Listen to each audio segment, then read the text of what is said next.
Hello, hello, hello, hello, beautiful creatures. Good morning. I am newly awake. We're here super early because I'm going to be going to my friend Blueberry. I'm making a painting. So I'm making a painting and I need a projector. He has the projector. But we're going to go ahead and do all the shit that we need to do in Genshin Impact. That's why I'm so super early, because I didn't know how long it would take for me to make the painting or the outline of it, so I didn't want to risk it and, you know, be super late for stream or not stream at all, so instead we are here now. Leyline overflow, okay, cool. So this is the new quest line that is out for, like, the week, or the event. As for the battle pass, we're at level 38, we got 6 more days for this. So we're gonna be doing, cook 20 items, try to defeat 6 bosses at least, as much as we can with Amora. We're gonna force 20 items, cook 20 dishes, get 1,000 realm currency, and do 10 furniture, at the very least. So let's get started. So as for the Mora situation currently, I'm very low since I actually was doing a bunch of stuff throughout the weekend.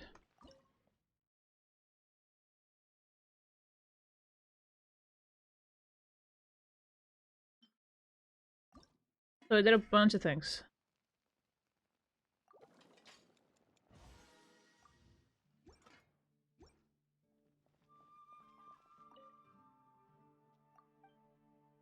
So I might actually just leave the Mora thing for now. So I can do that over time.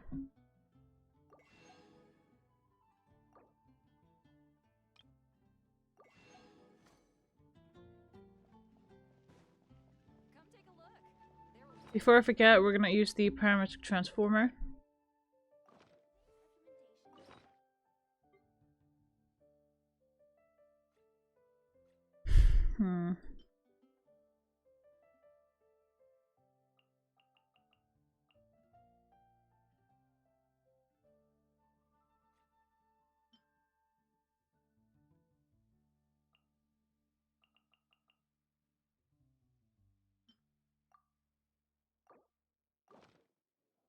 Scatter! Nice and spicy! Huh?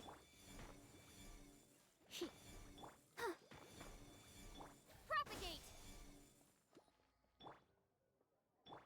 Let the show begin. Scatter!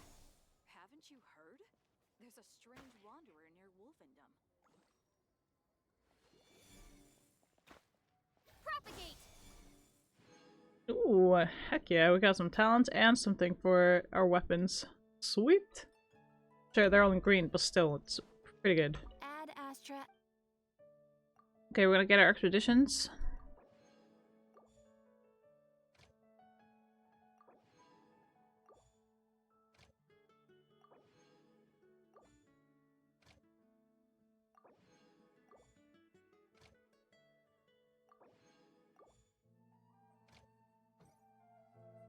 There we go, 10 mining done. Go to forge. I'd like something made. There. So instead of going to much of the vendors currently, since we're low on Mora, we're gonna go straight for the Sorno teapot.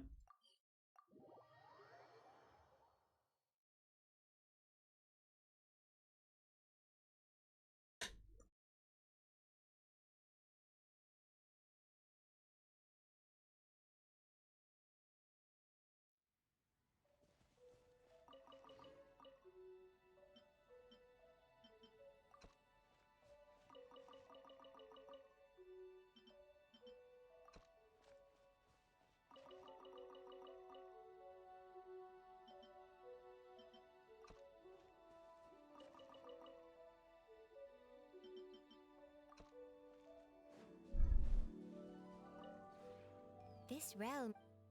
Okay, first things first, trust rank here. There, and nobody's reached 10 yet, but that's fine. From depot. that.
I'm just gonna get some of these here.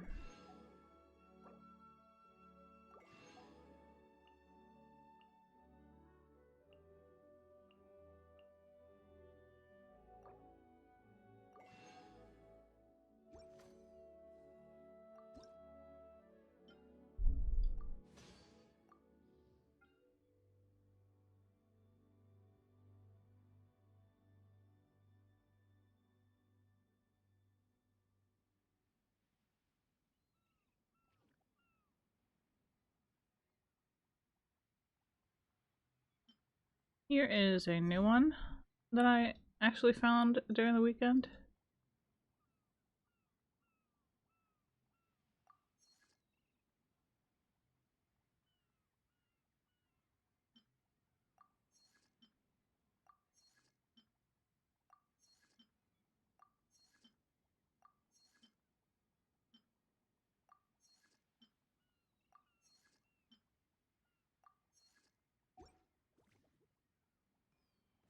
If you Okay. Hopefully our 24 items are done.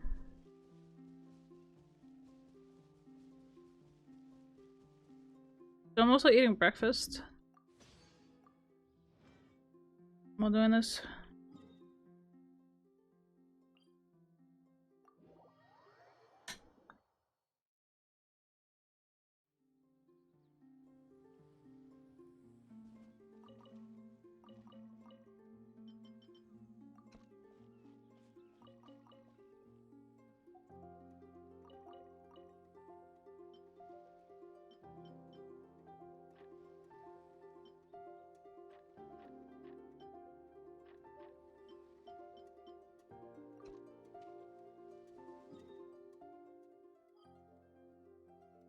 Hmm.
Alright, we got to level 40. Heck yeah, let's go.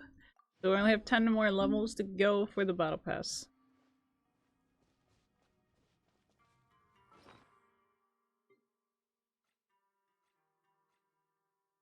I think I can actually make it to the end of the battle pass, so I'm going to get it, like the bottom half of it, when I get paid. But we're gonna go for perpetual calibers.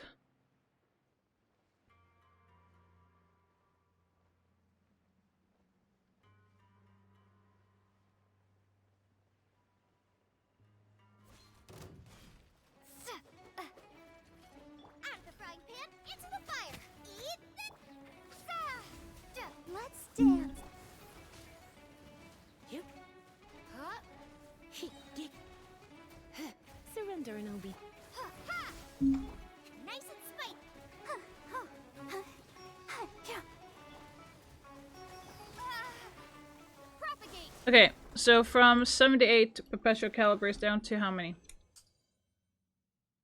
6? Alright.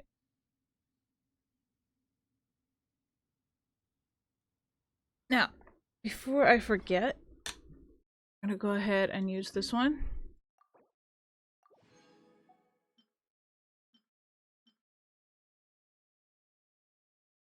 Oh yeah, I tried for the, one of the characters, and I didn't get it. But I'm gonna try and finish up my breakfast here.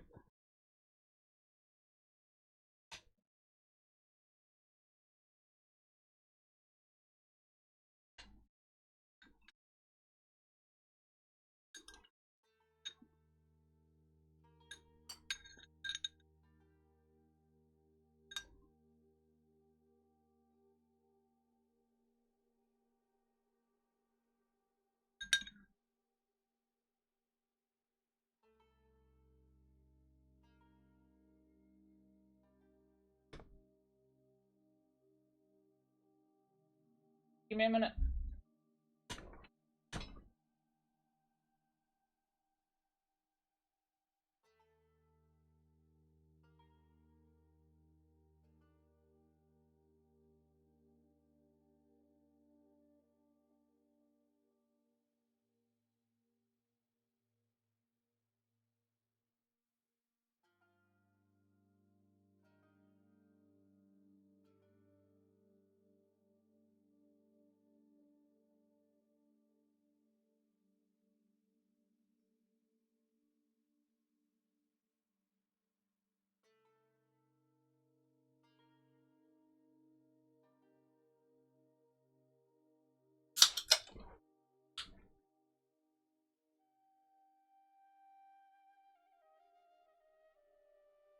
I was just opening up a cola box because I do not have time to make.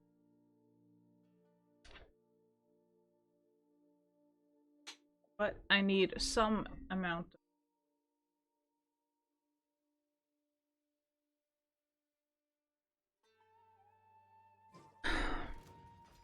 No, I'm leaving here at like. I'll protect us. After 10, so at 10:30 today, so I'm gonna have to stop stream at like 10:15. Germinate.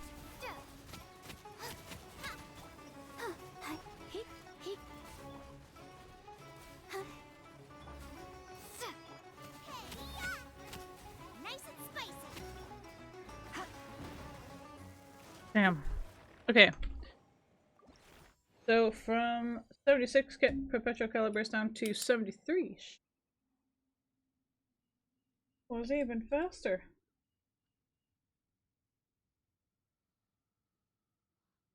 I knew it depends.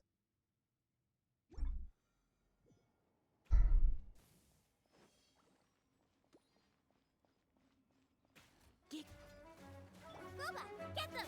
Scatter.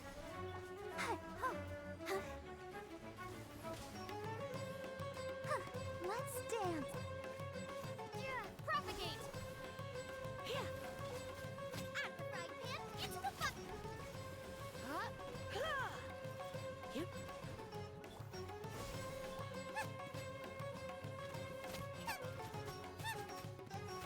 Booba, get them.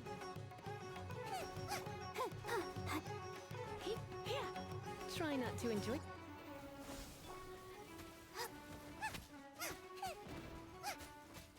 Nice and spicy.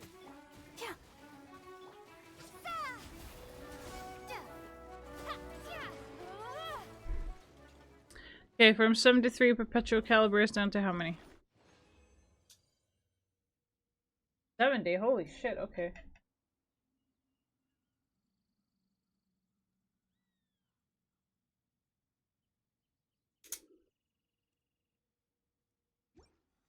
Okay, so as for the goddammit, wrong button.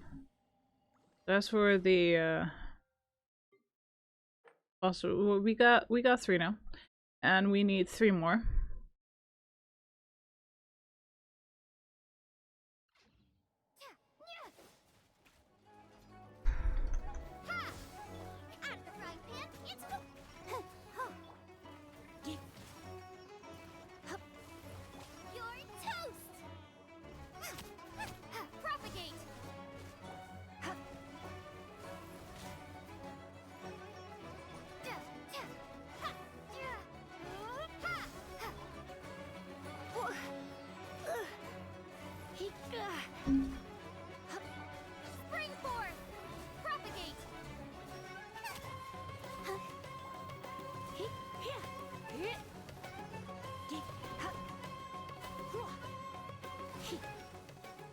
Alright, from 70 perpetual calibers down to 68. Alright. So at least we got it from 78 down to 60. Good for 4 times. Now, thinking we go for a different one.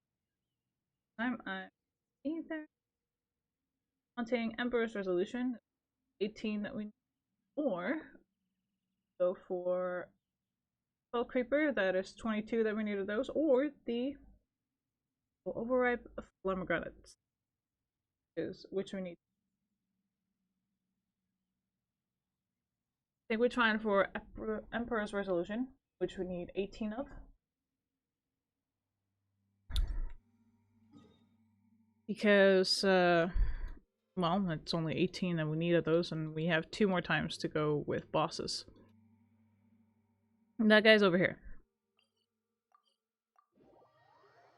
I'm not gonna switch up the team because it really doesn't matter if I have if I have a pyro character or not, because I've done it with Kaya a few times and it just takes longer.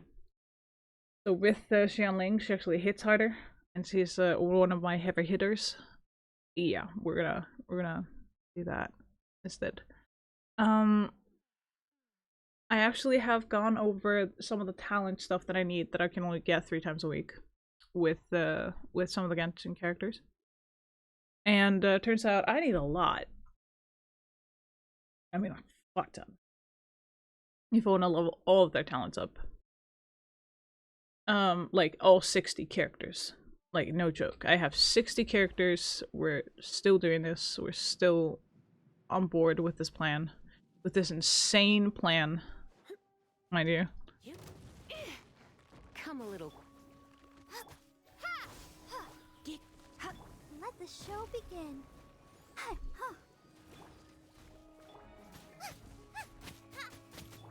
Scatter.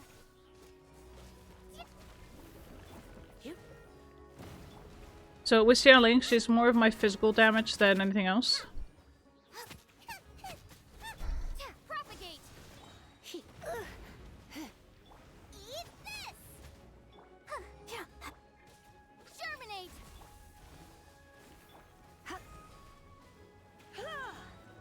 Surrender and I'll be gentle.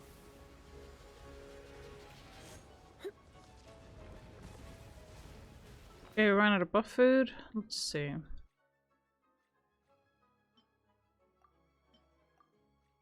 I just redo all 3 instead of just 2 of them. Boba, get them. Scatter.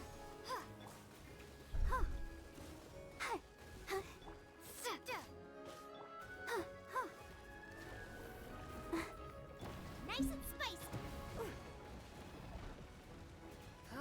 Oh, this fight takes a little longer than most. Let's dance. Out of the frying pan.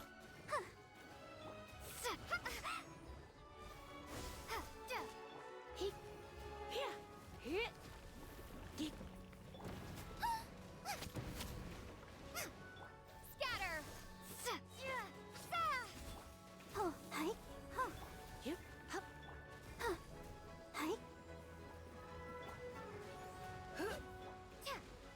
Okay, so from 18 Emperor's Resolutions down to 15, alright. Not bad at all. So one more time on this boss, and we're done for the day. With the bosses at least. Okay, let's do one more time. So, as you can see, 150 original resin done. Here, 5 out of 10, so that's going to be 6 after this round. We're not gonna worry too much about the Mora, apparently. We are going to do the real adventure, so we're gonna get that. We're gonna try and get these as well for the battle pass.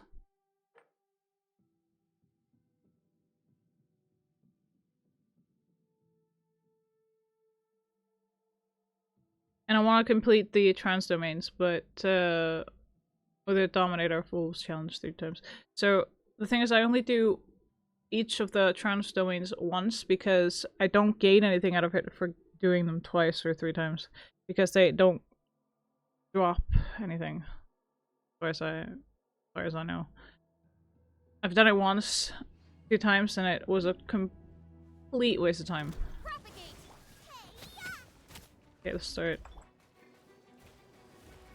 Hup, heep. Geek. Hup, heep. Huh?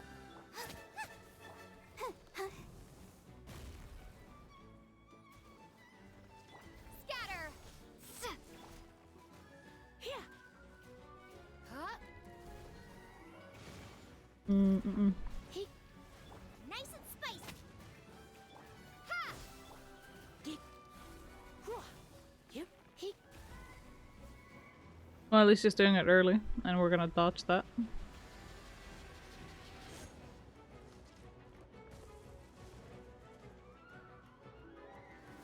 Out of the frying pan, into the fire. Let the show be. Propagate. Yeah, yeah, yeah. Spring forth. Huh.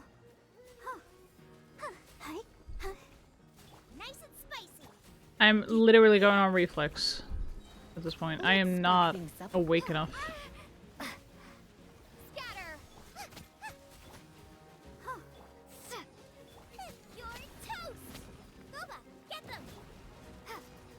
Propagate. Hi. Alright. So from 15 Emperor's resolution down to 13. Okay. Good, that's really... Oh, Jesus. Okay. That is done for the day. Now, the thing that I'm going to do is in Fontaine. It's, that is where the event is, so that's where we're gonna go. It started, like, yesterday, I think. I'm not sure when it started, but I think it was yesterday. I did finish up the fishing thing yesterday before it ran out, so I got all the promo gems and all the primo gems and everything like that for that.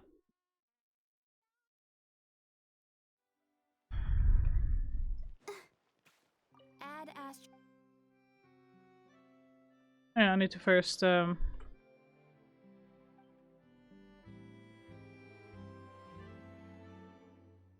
there. Do that. Add astro. Thank you for completing today. There we go. We don't have an endless amount of time. There. All the daily is done. Let's go. Now, as for the event that is up, we're gonna go here and we're gonna navigate. It's right over there. So we're just gonna go towards that. I'm not running to it because it's just like, this area is amazing. No, no. Fun little thing, actually, guys. There is now with the compass to find the treasure chests, you can actually find time trials for you as well now.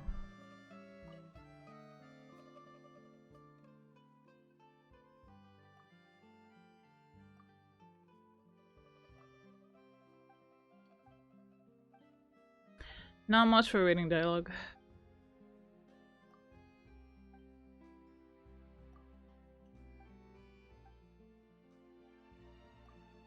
Not much for reading dialogue. Stupid speech to text thing.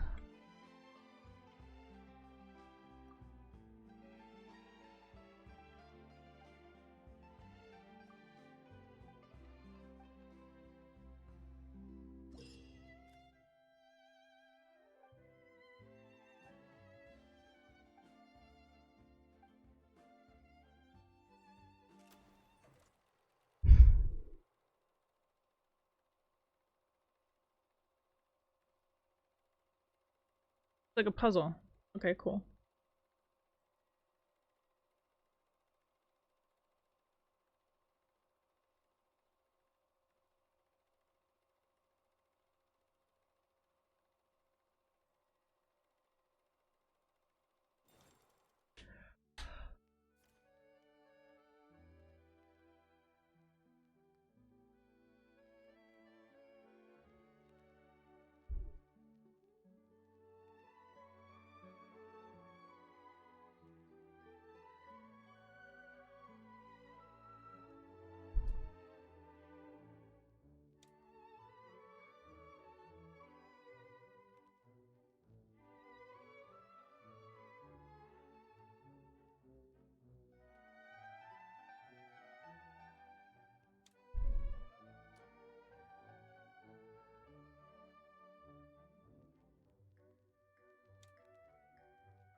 I don't even know how to fucking do this.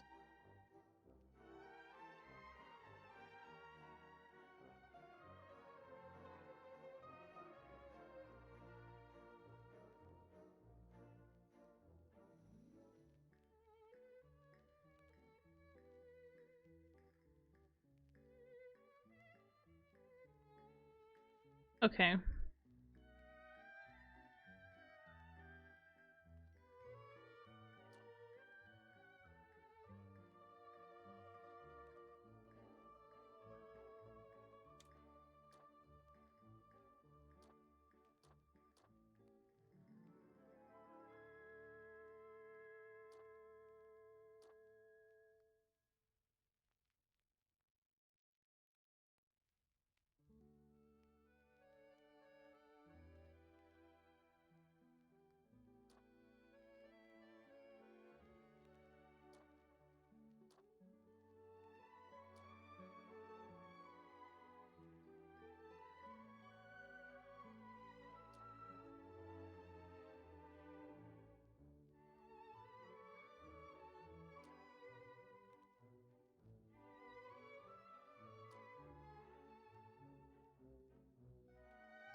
Hmm.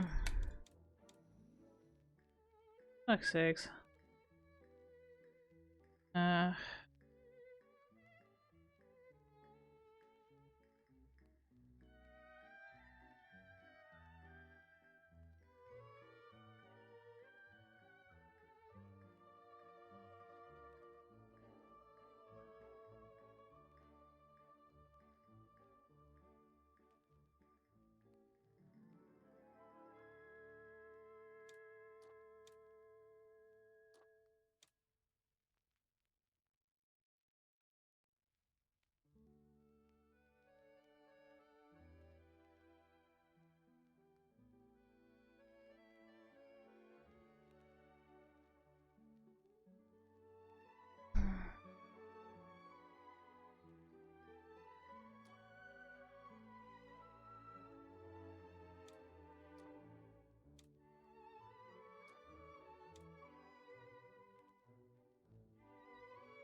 I am so not awake for this.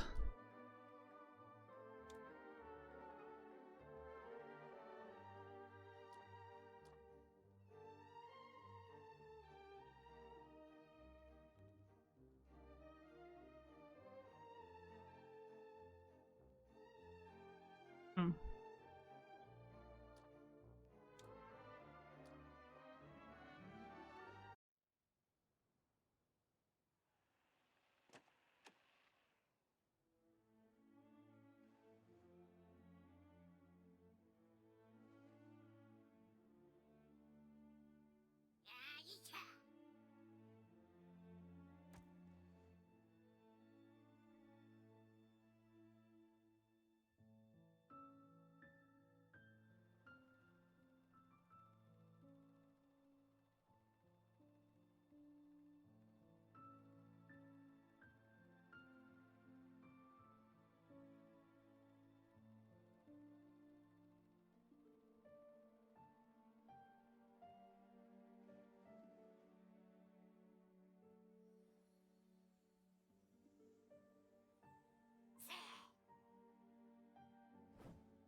that worked.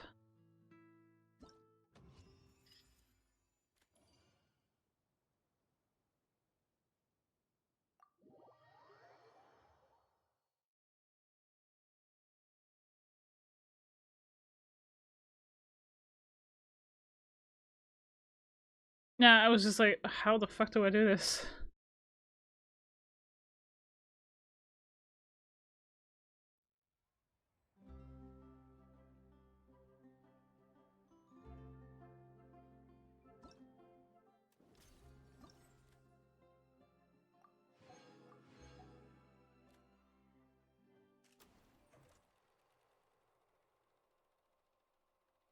Hey, wild Boopasaur? Welcome in. Sorry, I didn't see chat for a minute because I need assistance with this since I'm not awake. Like, at all.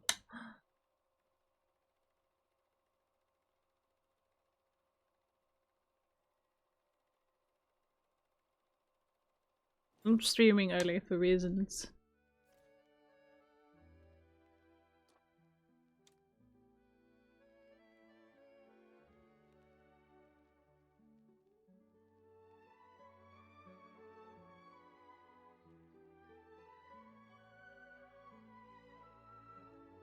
Hmm.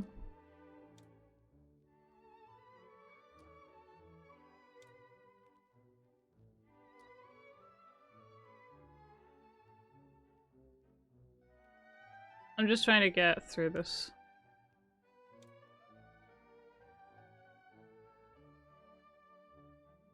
Four was not that, it was this. This.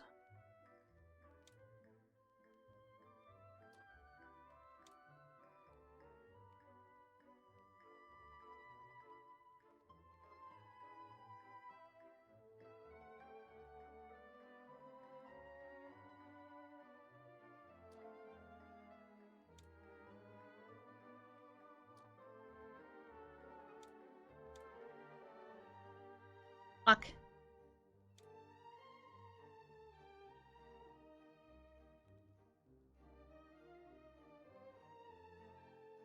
These are even more frames, so I'm like, yeah, I need... This one needs...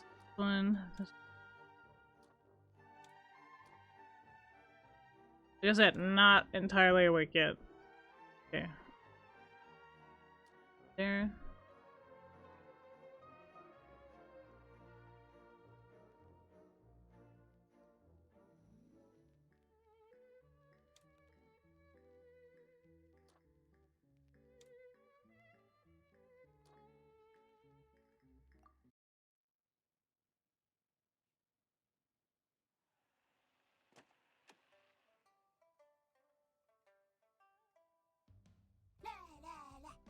Treating friends and family? Look no further than One Mean Restaurant. Our renowned chefs bring you the very best with every bite. And our waiting staff love to provide service with a smile.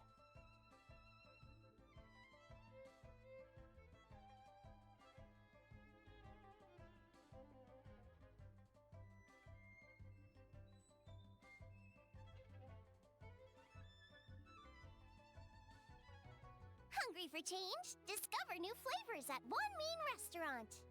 Why settle for less when you could be feasting like an adeptus? Our diverse menu is sure to have a dish with your name on it. One Mean, where life tastes better. Loba! Not again! That was actually kind of cool. I fucking love that. Holy shit, that was funny. Oh, that was so cool. It's okay, what you up to? I'm just doing the event thing. Thank you for the hydrate. I'm about to pass out. I hope you have an amazing stream. Thank you, Zorik! I'm doing the event thing and I need some guidance with it, so I'm actually getting some guidance. Because my brain is just not working. I'm like, fuck it. We looked up stuff. Yes.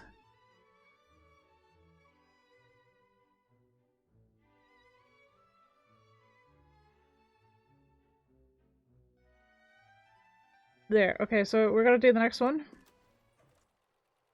With the Arataki gang of all things. Because it keeps getting longer and longer. So this event is the real event. I'm looking up a guide to help me with this since I am not awake. So my brain is like, no. But no. We are not doing puzzles this early. We haven't had coffee yet. I'm like, yeah, it's true, but I don't have time to make coffee.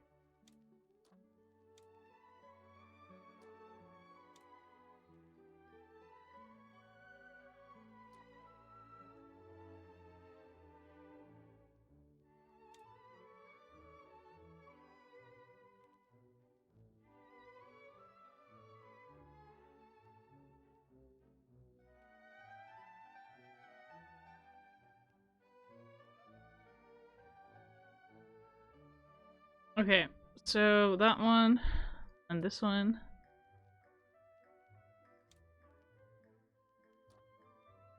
That one.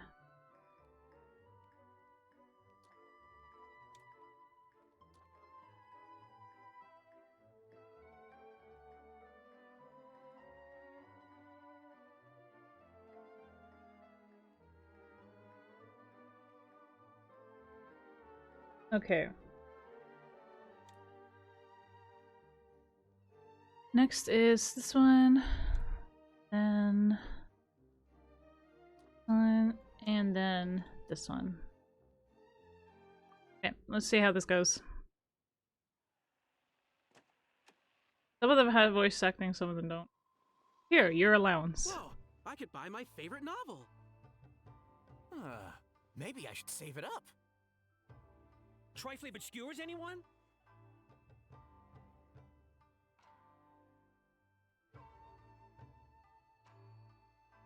Boss?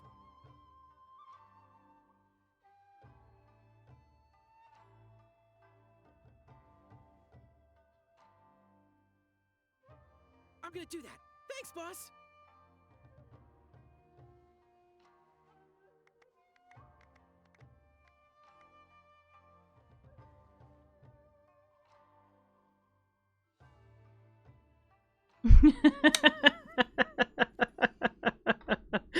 Genius implication. Real.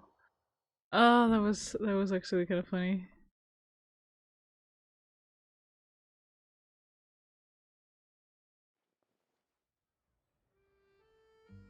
I'm just gonna get the next one ready.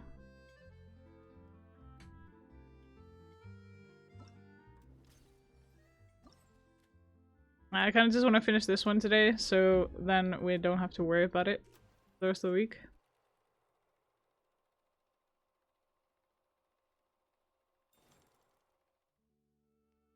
Focus on your future. Okay. No. Not that one.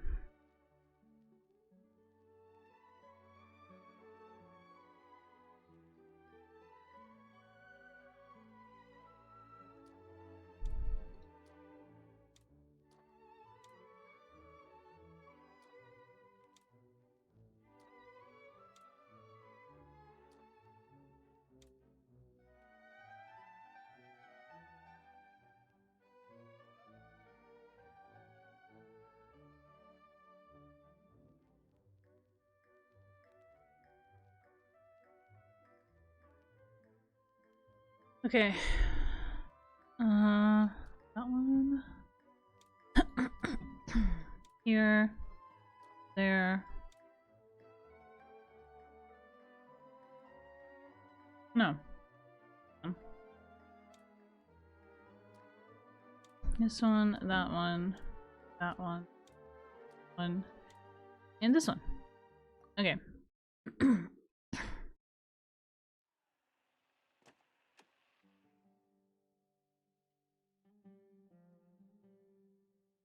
Madame Farazan, letters from the students.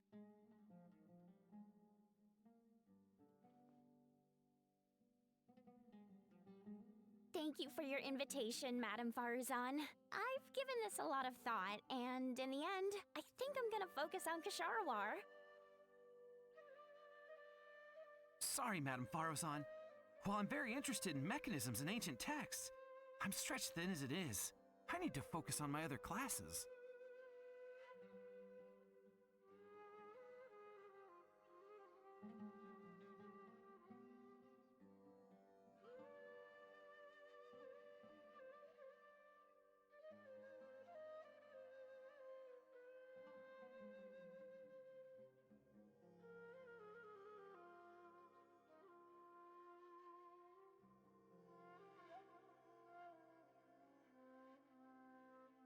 Hey folks, don't place all your yolks in the same punnet. Broaden your horizons today and find a new locus for your focus.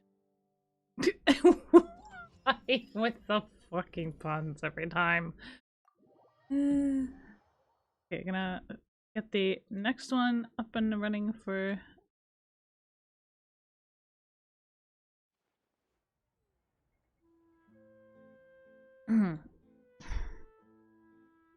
for the reels. Okay. But he has very bad puns, but like every time. Every time.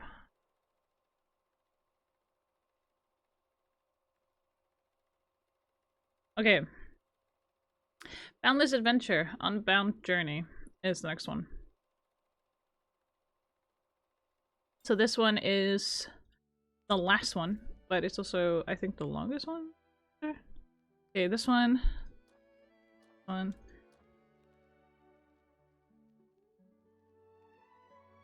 Can't even drag it. That's stupid. Why would you say I could drag it? It's just not correct. Okay. And this one.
He uses persuasion and everything.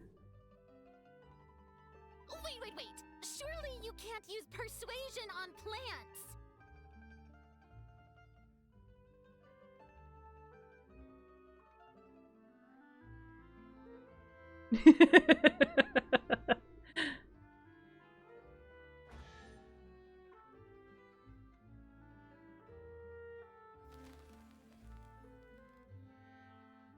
Get Get together with your friends. Adventure awaits.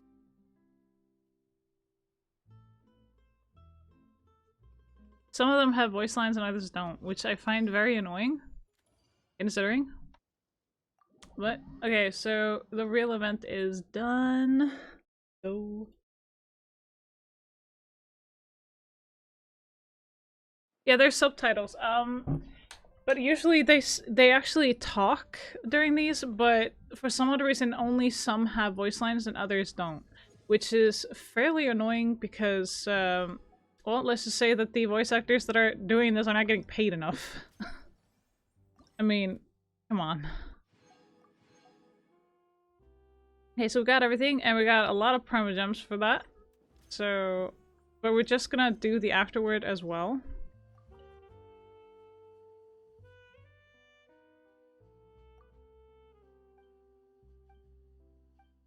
I'm not much for reading dialogue. I really am not. I'm just happy that we actually got through most of everything today. So I can actually focus on getting a few things. Time test of friendship, talk to savior. Interesting. Okay. Well, as for the story quest lines, we do have a lot of them to do.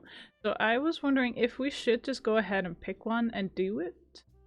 Because there are some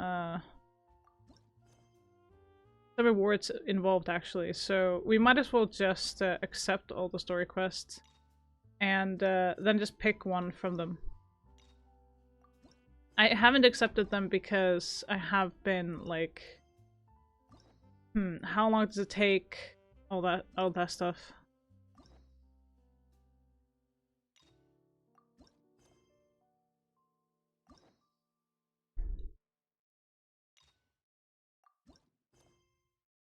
Okay, so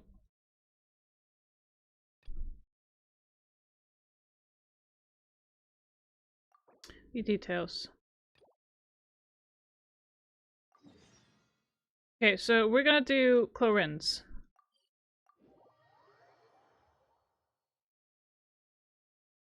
But there are usually subtitles with the game.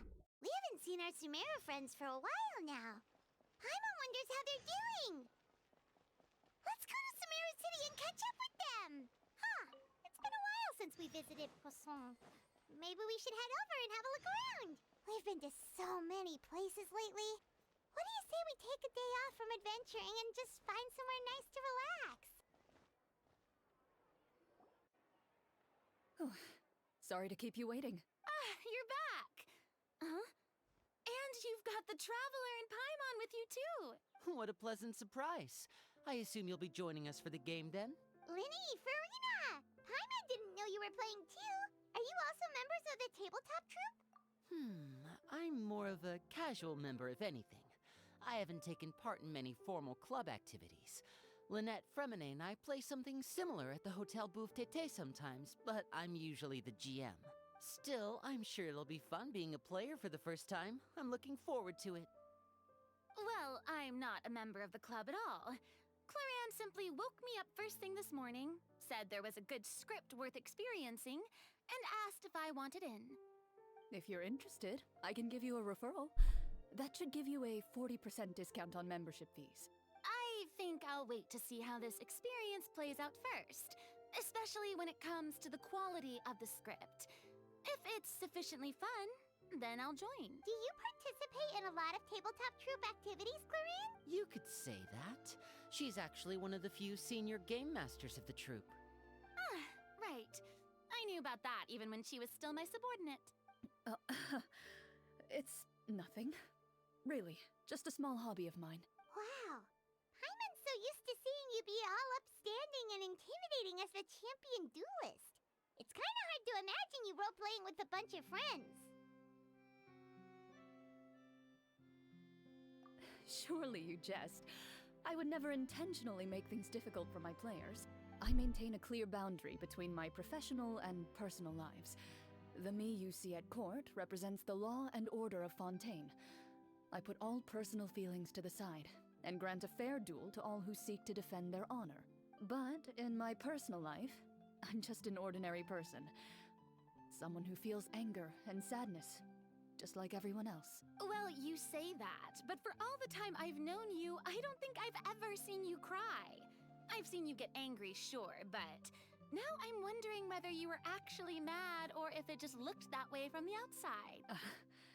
I was probably in work mode during those times. Is that so?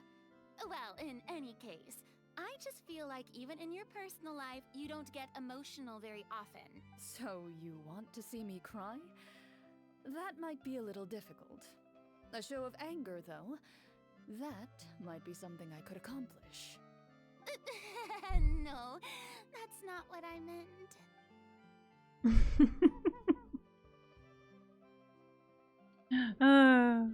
Clorinda's actually just so funny. I'm back! Here, allow me to introduce you to the script manager, Mr. Florian. Pleasure to meet you all. Hello. Wait, are you a champion duelist too, Mr. Florian? Oh, no. This is just the costume provided by the club. I occasionally play a few of the roles in my scripts. That sounds like a lot of work. It's nothing. It's the least we can do to give the players a more immersive experience. Anyway, allow me to give you a brief introduction of the script. This script was adapted from the real history of the Marushose Hunters. You all will play the role of hunters from a bygone era and resolve a series of events unfolding in the capital. Paimon's not super familiar with the history of the Marashose Hunters. Is that a problem? Oh, no problem at all. I can give you a brief rundown. So, basically, Marashose Hunters were people who dedicated themselves to hunting monsters and protecting the city by using a special swordsmanship technique passed down over generations. Their story can be traced back to the ancient Remurian dynasty, as well as the first hunter, Cassiodor. But I'll leave the finer details for you to seek out and discover later. Mm-hmm. And I'll provide additional commentary as the story progresses. In that case, brave hunters, are you ready to set out on an unknown adventure? Whoa, just one sentence and it's like we're in the story already! Aha, I see many a determined gaze before me. Very well, head over to this location and begin your heroic journey. So, as we follow the story, it leads us to specific scenes? Ooh, sounds pretty innovative. What does the message in the envelope say? It's the exact location of the scene, as well as the formal permission to use the venue. Huh, seems like they have everything prepared. Please check all your belongings, everyone, and make sure you haven't forgotten anything. Once you're ready, please follow me to the designated location. Sounds good. Hunter Squad, move out! Okay. Is this really okay? I told you I could do it using the leftover funds from the original deposit. Don't tell me you're afraid that I cheaped out on the dress. No, not at all. I have only the fullest faith in your work, Miss Chiori. I'm just in shock, that's all. It's always been my dream to wear a Chioria boutique dress for my wedding. I really thought the chance had passed me by. Wait, isn't that Chiori? She's actually at her shop today? Oh, you've got a point there. Well, once she's done with her customer, we can go and ask her. I'm a woman of my word. If I say I can do something, then it'll be done. The first rule of business is to always keep your promises. Now, remember to not fold the gown, or store it under direct sunlight. I'd recommend only taking it out on the day of the wedding. But from the look on your face, I can tell that may be a little difficult for you. Oh, I'll try my best. Once he sees me in this, his jaw is gonna drop straight to the floor. Chiori, you're actually at your shop today! Is that really so shocking? It is mine, after all. Anything you're looking for today? A custom design, or perhaps some ready-to-wear outfits for kids? Hey, Paimon's not a kid! Oh. That. Well, if news of the event has reached your ears, I suppose the Fontaine Apparel Association's advertising efforts have paid off. Are there any fun and popular activities that we can take part in? Ugh, Fashion Week isn't what I'd call fun. But it certainly always attracts a crowd. It's a fashion extravaganza that only takes place once a year, after all. Will you be showing off some of your designs, too? Of course. All designers at the Court of Fontaine use the week to advertise their brand. If you're lucky, you could even land a large amount of orders as soon as the main show ends. Come to think of it, it was also at a previous Fashion Week that our label first took off. Aren't you pretty much an established name now? People will still buy your clothes even if you don't participate this year, right? Yeah, that's not quite how it works. While many people buy clothes for fit and style, the fashion industry also strongly values a label's artistic vision and creative direction. Why would anyone patronize a label that hasn't even bothered to put out any new designs for the year? In the end, fashion is just a representation of the spirit of the times. People support your brand because they support the vision it represents. Huh. Okay, so maybe fashion's more complicated than Paimon thought. All that complicated stuff aside, you're saying we'll be able to see new Chioria designs at the show? Absolutely. The designs have already been finalized. I'm just waiting for the fabrics to arrive. Ooh, are you using materials you can't get in Fontaine? Well, I still have a certain partiality to Inazuma-made fabrics. The textures are pleasant to the touch, and their familiarity gives me a sense of security. Oh, Paimon gets it! It's that feeling of home. Something like that. Yes. We're a long way from Inazuma, though. Aren't you concerned that your shipment might get lost or stolen along the way? No need to worry. I've already taken steps to ensure that it'll arrive safely. I've entrusted the job to Komani Express's most reliable courier. Excuse me. Coming through. Coming through. Chiori, your shipment's here. I know it's quite late, so I'm really, really sorry. Deep breaths, Kirara, then start again. Oh, so Kirara's the courier you were talking about. Oh, hey, Traveler and Paimon. Fancy seeing you here in Fontaine. It's been a while. Wait a second. This is the second time that you've seen me flub a delivery job now, isn't it?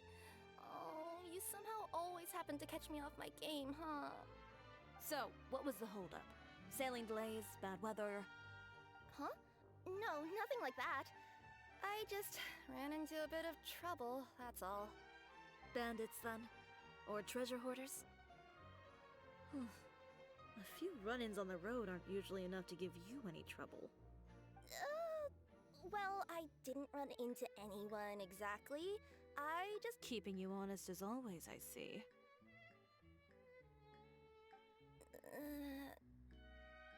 Alright. I was stopped by a group of bandits as soon as I entered Fontaine.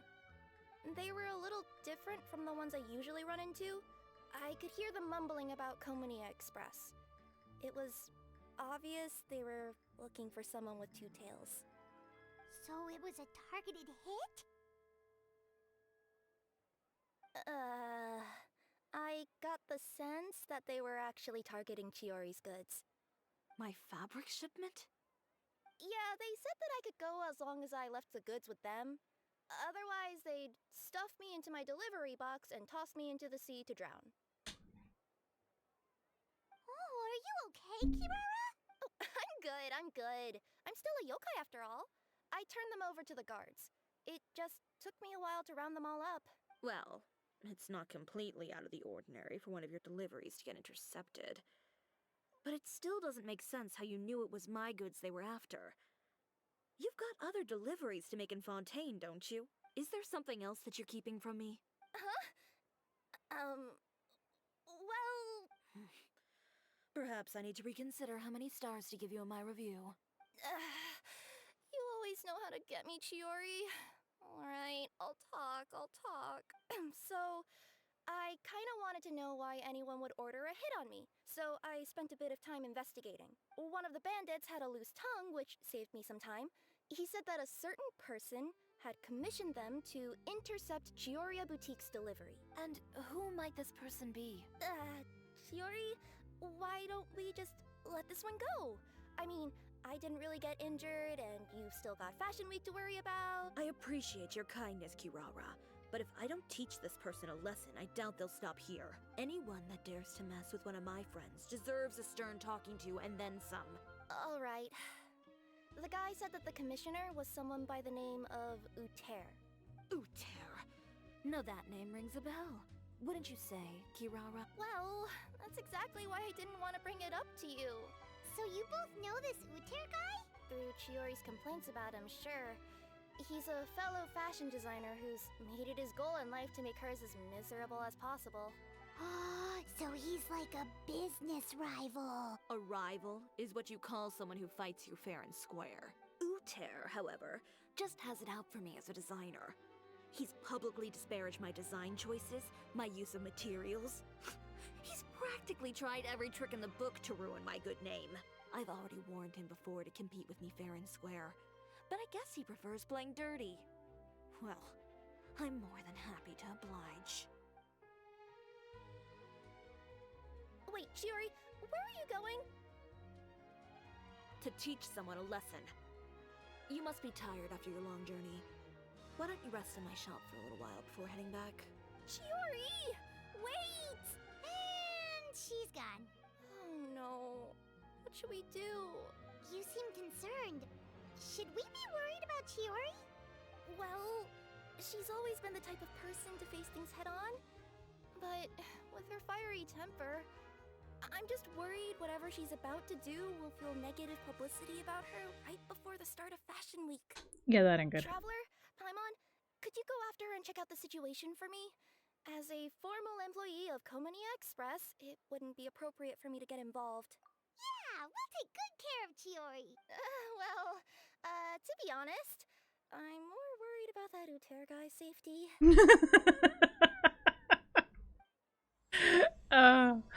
Oh my god. Oh, that is so funny. I'm sorry, I just... Okay, so... with that, I'm actually going to tell you guys something. When it comes to me and my siblings, my father keeps telling everyone, like, when somebody pisses off, for example, me, my brothers, or my sisters, my father turns around to the person that he's talking to. It's like, I'm kind of worried about your kid, you know, because it's been a while since we last so my father was having a conversation. No, sorry, okay. Story time. Rewinding. So a few years back, before I was born, a couple of years back, a few decades, before I was born, my sister was a teenager.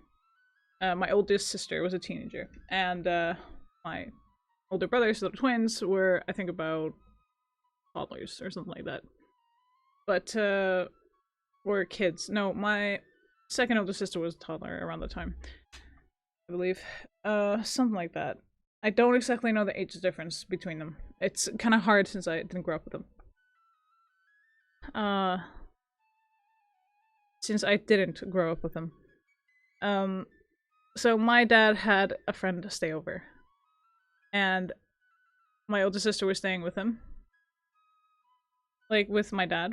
And, this guy comes in, and they're talking and all that, and he sees my sister, and my dad's like, watch yourself, and he's like, oh, don't worry, I'm not gonna do anything to your daughter, or anything like that. It's like, dude, I'm not gonna do that. Even though she's hot and everything. My dad goes, son, I ain't worried about her. I'm more worried about you. Why? My sister my sister looks at him and goes like, I will fucking rip you apart. But first, I will wake you up and then tear off your head. And he's like, she's not serious, is she? She is. She very much is. My father says. So, all in all, my dad is not worried about his kids. He's worried about everybody else. He's like, please do not piss off my kids. It's like every sibling of mine, including myself, my father's been like, to the other person, not us, to the other person, run as far as you can. If you can, hide if you can, just get away. If they piss us off, it's like, that's your only chance. I'm sorry, that's your only chance. Good luck. I ain't helping you. The look on their faces is priceless to me.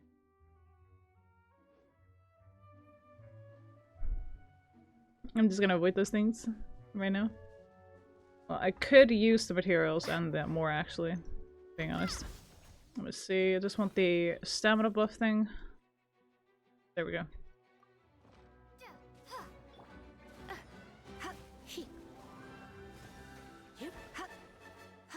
There we go. Now, they don't drop a lot of Mora, but at least they drop some Mora, which is good for me. I do need what these guys drop as well, so we're just gonna go ahead and do those. They don't do much, but it's better to get the materials anyway.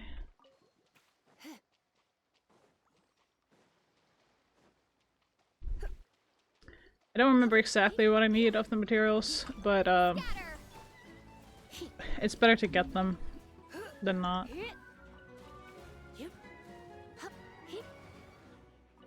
And then just have them, you know?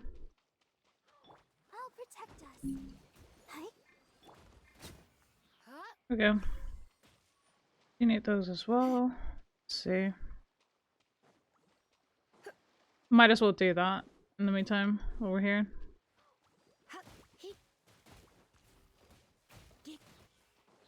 There we go. More?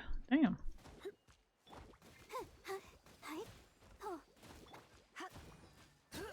Sorry guys, but this is the way it is. I need those chunks. So. Whoa, they really have thought of everything. Even the phaetometer is here and ready to go for us. The phaetometer. What's that? It's a card that's used to determine action success or failure. We'll need to use it when we try to use certain skills. And what about all the dessert and tea? Is that for us as well? That's what the message said. Really? That's so nice. It feels just like a tea party with friends. Those snacks have Paimon's name written all over them. I think you might be more of a snack hunter than a Marashose hunter, Paimon. Snack hunter Paimon reported for duty. If there are delicious snacks to be found, Paimon will track down every last one. The desserts are great. But I'm still looking forward to the story more than anything. Very fair. Then, let us begin. First, please pick up the blank character cards in front of you and write down your name and profession. Excuse me a minute.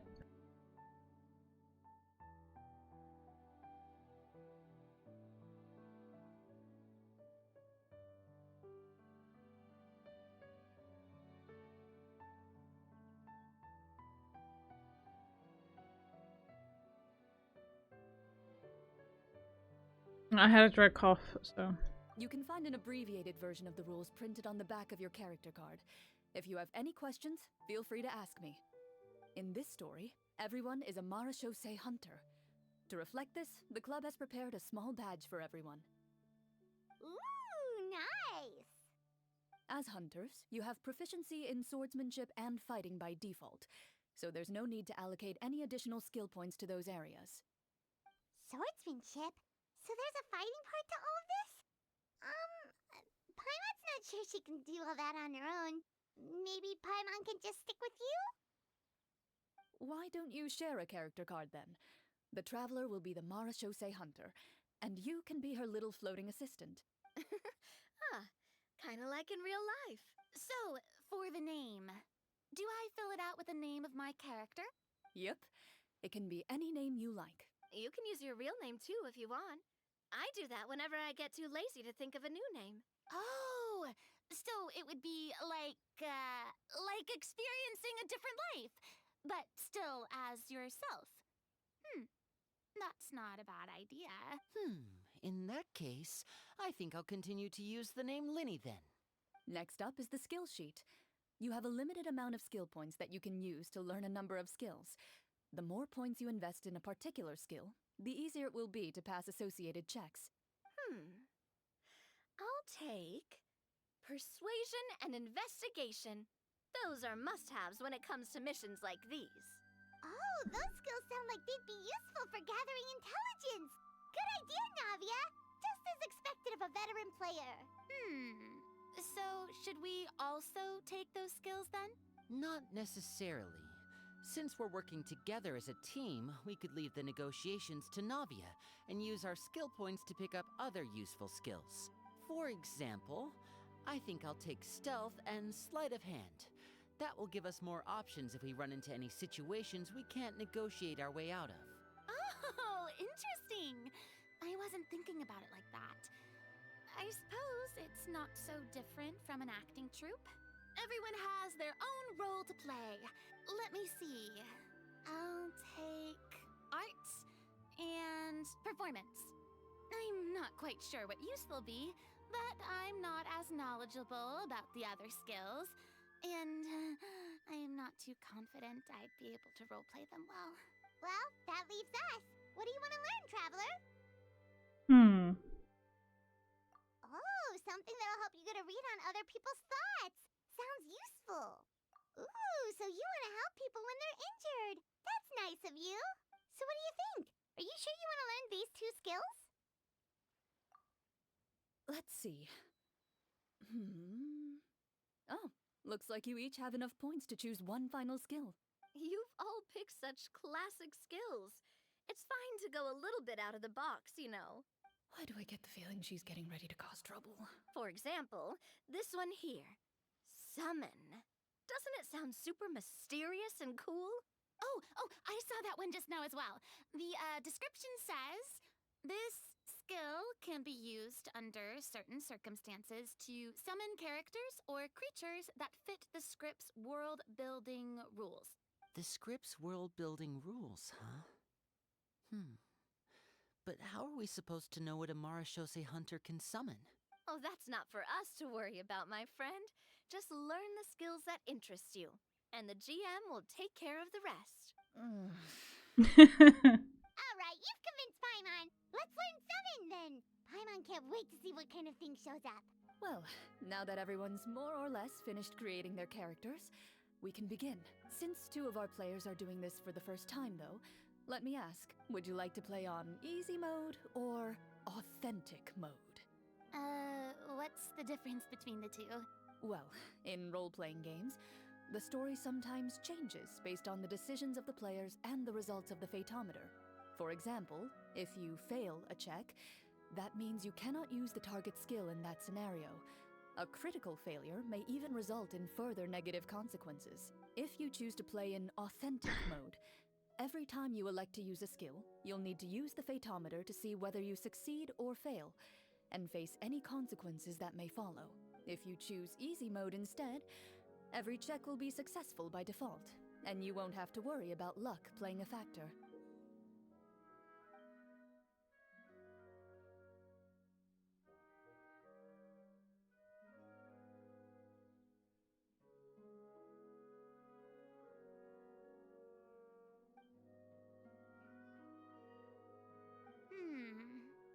Given that I'd like to focus on the story, I suppose I should pick easy mode.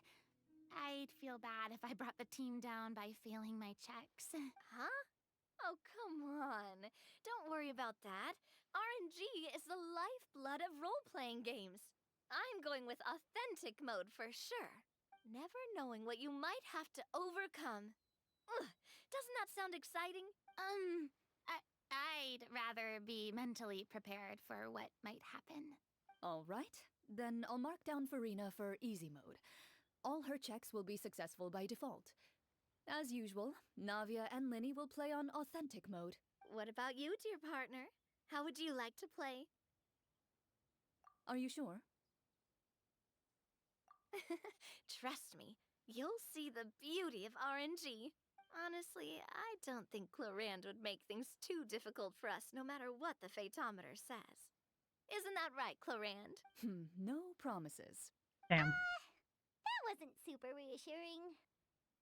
No, it wasn't. Well, anyway, enough talk. Let's get started. I want to experience at least a good chunk of the story today. Speaking of the story, why is the beginning scene on a beach? Well, that's because a long time ago, back when human civilization was still in its infancy, powerful demons and evil sorcerers ruled over the land. They created a host of monsters and sent them to slaughter all humans in existence. Soon, a group of human rebels banded together. With their swords raised, they swore to brave the darkness, and in doing so, subdue each and every monster that sought their destruction. They became known as the Marashose Hunters.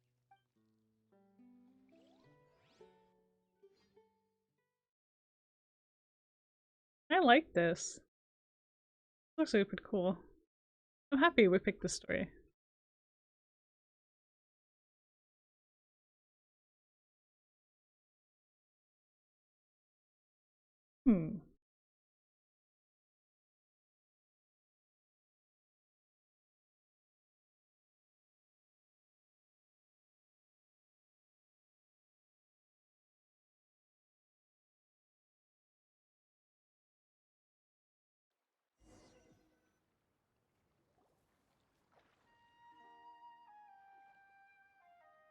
Sometime later, as a member of the Marachose Hunters, you receive a commission. Following the address provided on the message, you take a boat and arrive at this strange city. As you inhale, you can taste the slightly salty air of the docks as you begin to survey your surroundings. There aren't many people in the vicinity, but you do take note of a few others who, like you, seem to be sizing up this place. Your eyes meet, and you realize these people are fellow Marachose hunters, likely led to this location after receiving the same commission as you. You're all Marachose hunters too, right? Allow me to introduce myself. The name's Navia, monster hunter by trade and helpful neighborhood businesswoman on the side. What say you to traveling together? We can help each other out on the road. Okay, count me in. My name is Linny. I've been wandering since I was little and picked up a few less than legal tricks along the way. I was adopted by a Marachose hunter and later chose to follow in his footsteps. Is this where you introduce your character to everyone? It sounds like they've done this dozens of times. My name is Farina, and, I grew up in a noble family. I always had a strong interest in performance and the arts. Even though I'm a Marachose hunter, what I really want is to be a performing artiste. Hey, that's really cool. You can do it, Farina. That's exactly how it's done. Paimon is Paimon, a good friend and companion to this Marachose hunter right here. I've been studying medicine ever since I was a child. I want to do my part to eradicate these monsters and use what I've learned to heal others. Oh, welcome, welcome. When we face the monsters, I'll make sure to charge in front to give everyone some cover. You can take care of the healing at the back. You open your envelopes at the same time. The message reads, "To the honorable and trustworthy Marachose hunters, our kingdom is currently facing a grave crisis. The lands outside the capital have been overtaken by monsters, and our people are being led astray by forces of wickedness. We beseech you, please help us resolve this crisis and return peace and stability to our home." Huh. The layout of this city looks super familiar. It kinda reminds Paimon of Mondstadt! The scriptwriter must have used a real-world city as a reference when coming up with the map. As experienced hunters, the layout of the city reminds you of places once traveled. You recall the sight of tree-lined streets and the gentle tranquility of days gone by. Yet, as you regard the city in front of you, it appears to be little more than an empty shell. Its hollow gates are open to you, beckoning you to come forth and bring salvation back to the town. I carefully read every line of the letter and turn my attention to the signatures at the bottom.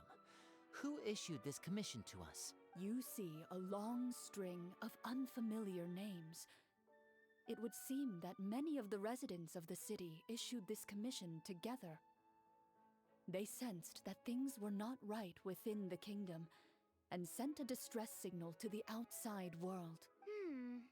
In that case, why don't we take a walk around the city and see if we can learn anything from the local residents? Oh, good idea. We might be able to get some leads on the monsters and bad guys we're after. You look up and see a tavern nearby. It appears to be open for the day. Why don't we go check out that tavern? If the novels I've read are anything to go by, taverns are usually full of information. Actually, very true. Especially in As you RPG approach games. the tavern, you find a plainly dressed woman standing nearby. She appears to be rather troubled about something.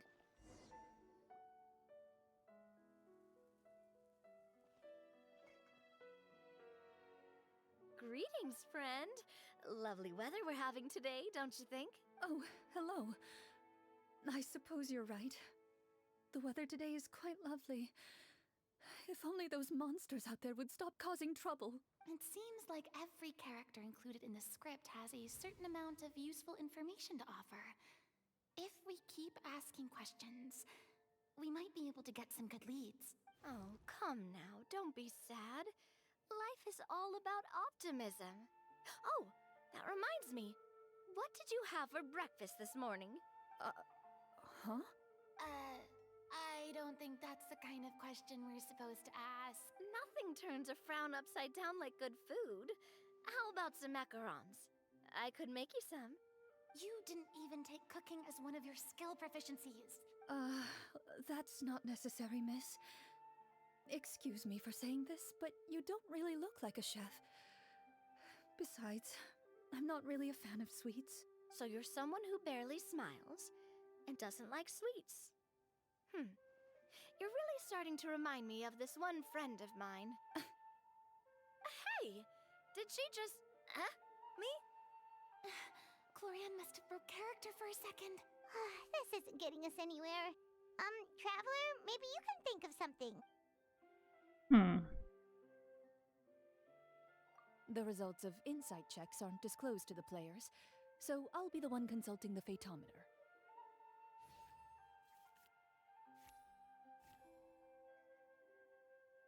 You recall all the lessons you've learned in your time and begin to carefully observe the woman's mannerisms. You notice that when she's quiet, she has an empty look in her eyes, as if her thoughts have drifted to a place far, far away. And when she speaks, she often subconsciously reaches out to touch the ring on her left hand. So you noticed. That's a little embarrassing. A horde of monsters suddenly appeared near the capital recently, so all the guards were dispatched to fight them. Do you remember when those monsters appeared? I'm not completely sure. All I know is that my husband was dispatched to fight them 3 days ago. Do you know where he was sent? It all happened so fast. When we said our goodbyes, he couldn't even tell me where they were sending him. You have our thanks, friend. We'll find and defeat those monsters as soon as possible. We sincerely hope your husband will be able to return to your side soon. Oh, thank you. Don't worry. We'll find him. Just try to remain optimistic and wait for good news. We don't always get to choose what happens to us. But we do get to choose the little things, like what we eat and how we respond to the things life throws our way. I hope that one day, you too will recognize the power of something as small and inconsequential as a delicious dessert. I'll do my best. You bid farewell to the woman and continue your journey further into the city. Okay, I actually am so into this right now.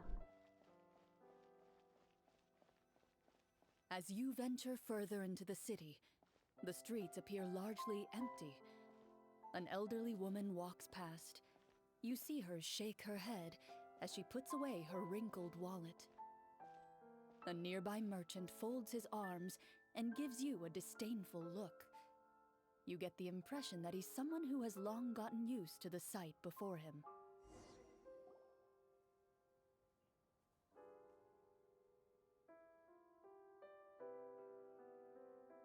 Although he doesn't seem very friendly, merchants are usually a good source of information, right? Pardon me, sir. I'd like to ask a question if I may. That depends. How much are you willing to pay? How about this much? What do you take me for? Some lowly beggar? You can't even buy half an onion with that amount. Surely an onion can't be that expensive, right? What do you know? War's nearly upon us. Everything costs several times what it did before. If you're not gonna buy anything, then scram. Whoa, what a nasty guy. Maybe we shouldn't even bother talking to him. But he still might have information we need. Traveler, can you think of something? Sir, we came to this city to solve the very problem you seem to be referring to. The war you mentioned, would it happen to be against the monsters outside the city? If you happen to be well informed and know a thing or two about what's going on, we'd appreciate it if you could share that information with us. After all, the sooner this problem gets resolved, the easier it will be for you to do your business. Nice. Well, things are basically as you said, young lady. Those monsters are camped outside the city, and they've been destroying all our trade routes. We have limited reserves within the city, so if this continues, we're all gonna be in big trouble. Wait, you're saying no one has put a plan in place to distribute supplies or maintain order? We could all starve, and those nobles in the palace wouldn't even break a sweat. Who knows? Maybe they've been in cahoots with the monsters all along. That is concerning. All right. That's all the information you need, right? Off with you now. I've still got business to do. You know, if you smiled a little more, you'd definitely get more business. And I bet that would make your life just a little bit sweeter. I'm not saying it's guaranteed to work. It's just a tip. Right. Should we try to go somewhere with more people? Oh, how about the city square? Follow me. Before you lies the city's central square. You see a man with a slightly anxious look on his face, pacing back and forth, his head hanging low.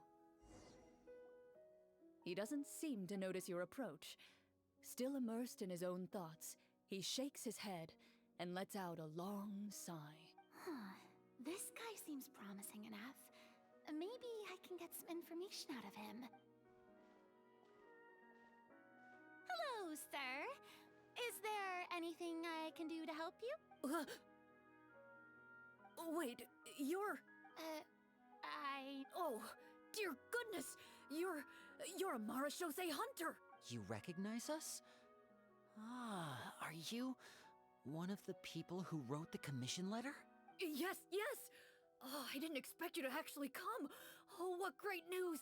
The city is saved! What happened here? Alas, we once lived comfortable, carefree lives. This city used to be free of monsters. The first Marashose hunter, Casiodor, the Golden Hunter, he was the one who drove them back. However, monsters have once again surrounded the city. Perhaps the seal that kept them at bay has lost its power. Or perhaps an evil sorcerer has been meddling in our affairs.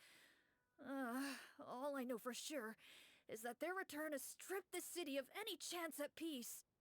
Are there not enough soldiers to drive them out? It's not a question of numbers. The guards simply have no idea how to deal with them. Most people my age have never even seen one of the monsters, much less been trained to fight against them. What's worse, many of us don't even know the history of the Marashose hunters anymore. When I was a child, though, my grandfather would tell me stories about how the Marashose hunters drove back the monsters. So, on the off chance that something might come of it, I decided to reach out to you. To be perfectly honest, I was starting to think all those stories were just tall tales. But now that I've seen you in person, I finally know that it was true! Well, you can rest easy, friend. The righteous and formidable Marashose hunters are on the case. The man is touched by your determination and resolve. His eyes begin to well with tears of relief. Still, if we are going to hunt the monsters, we need to know where to find them. Can you give us any leads? All I know is that the area outside the city is dangerous. I'm afraid I can't point you toward a specific location. Oh, although, if you leave the capital through the main gate and follow the road, you should run into a group of guards. They might know more about where to find the monsters.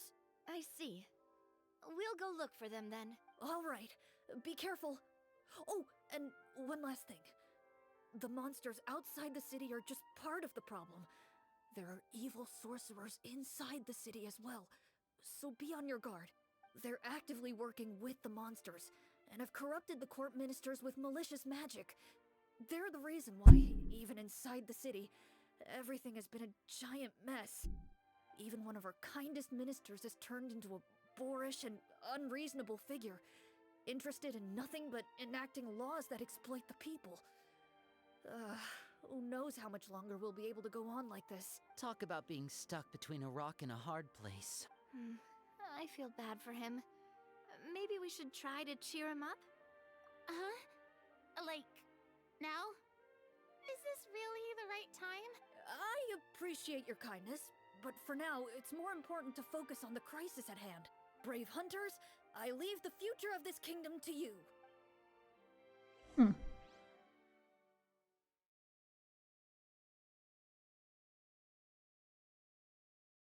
I'm actually really interested.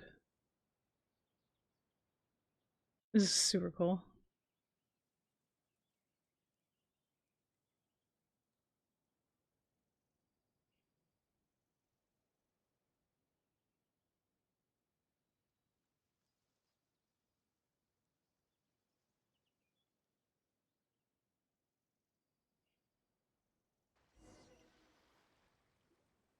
If I understood correctly, there are currently 2 problems in the kingdom that need solving, right?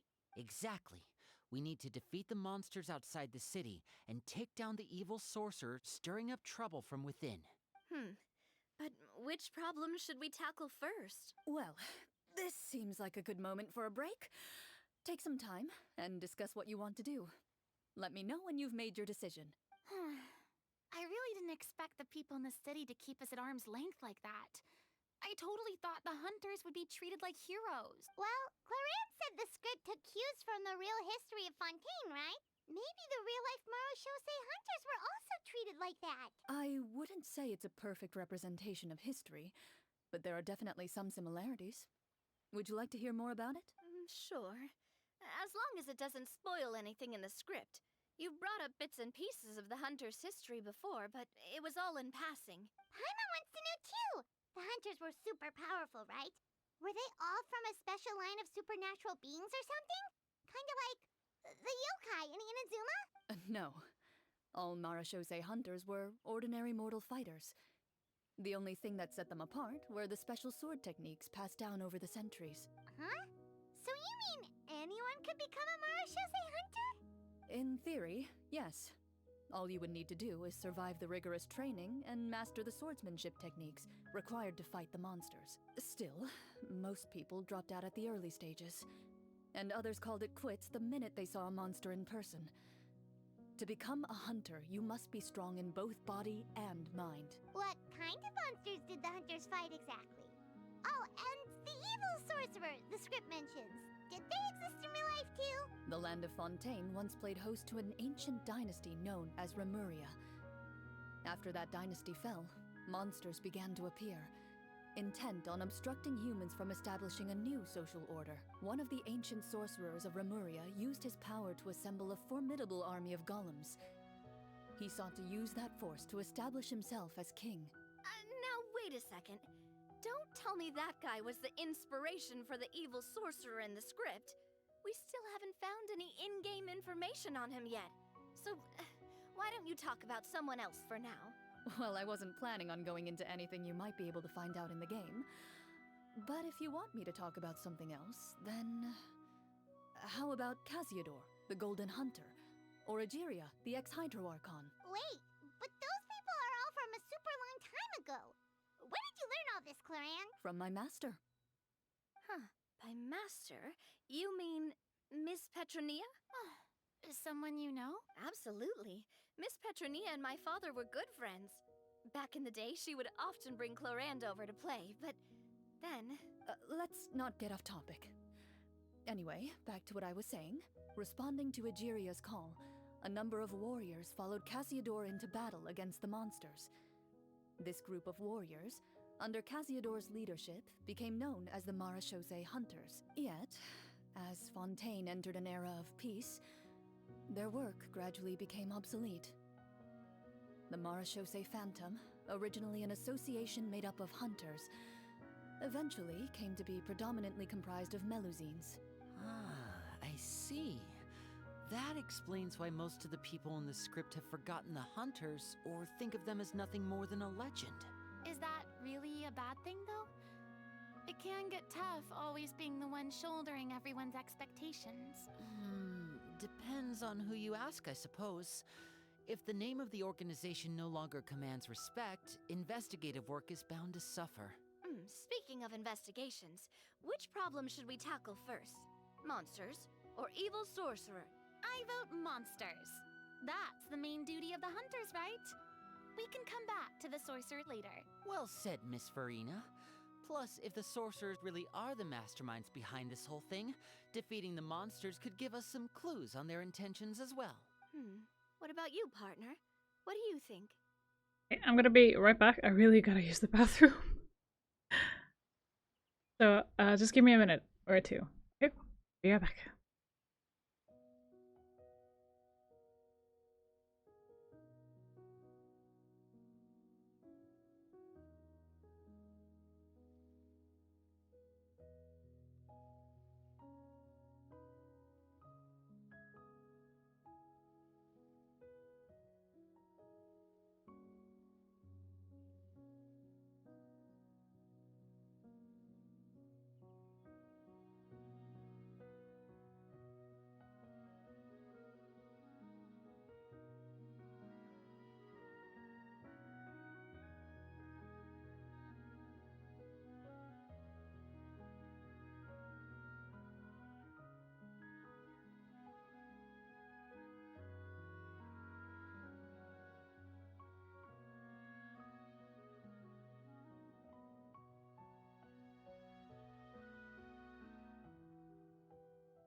Okay, that took a little bit longer than expected.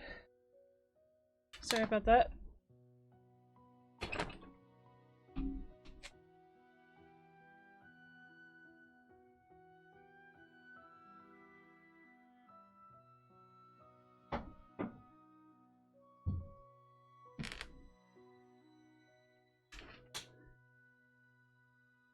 I forgot to do one thing. Okay. It's decided then. All right. After some discussion, you decide to turn around and head out of the city.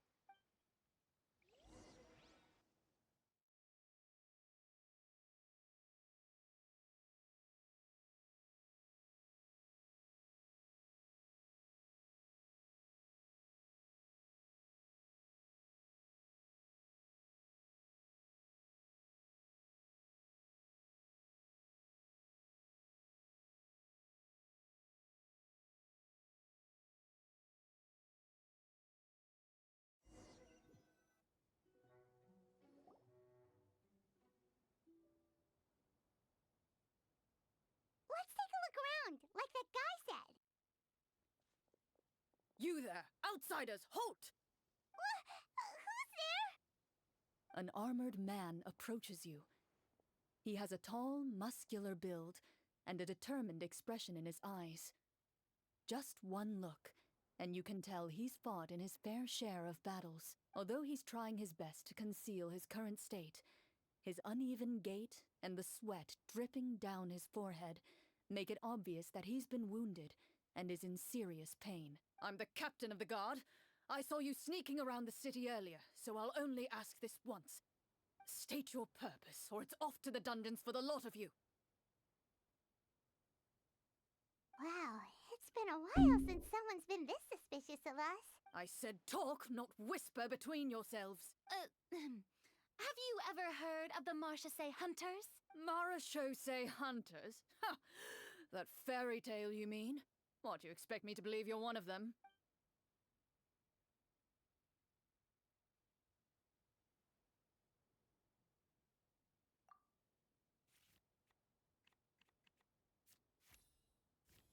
Damn. That was nice. What? A critical success? Your luck is through the roof today. Oh. That was really nice. As you begin to survey the man's condition, you're immediately able to see past the crude dressing on his leg and assess the inside of his wound. You've seen many such injuries before. If not properly treated, the man will likely fall victim to serious illness for the rest of his life. Seeing your serious expression, the man's brow begins to furrow. I'm a doctor by trade.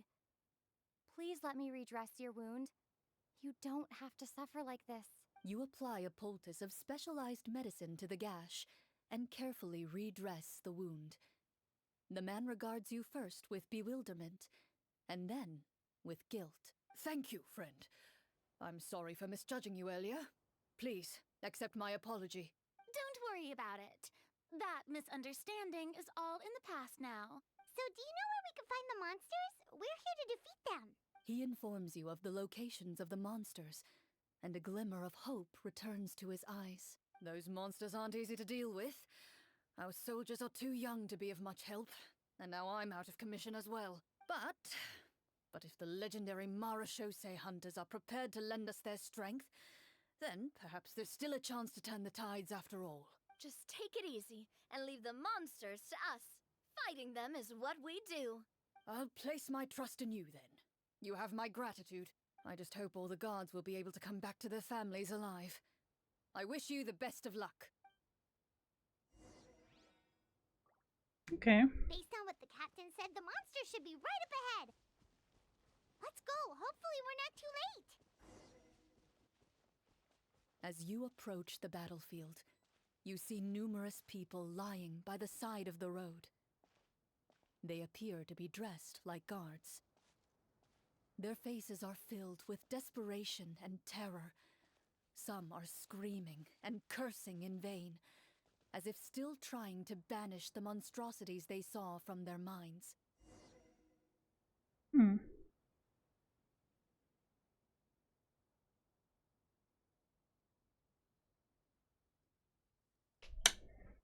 Now, I also took the opportunity to pack what I needed for later when I leave.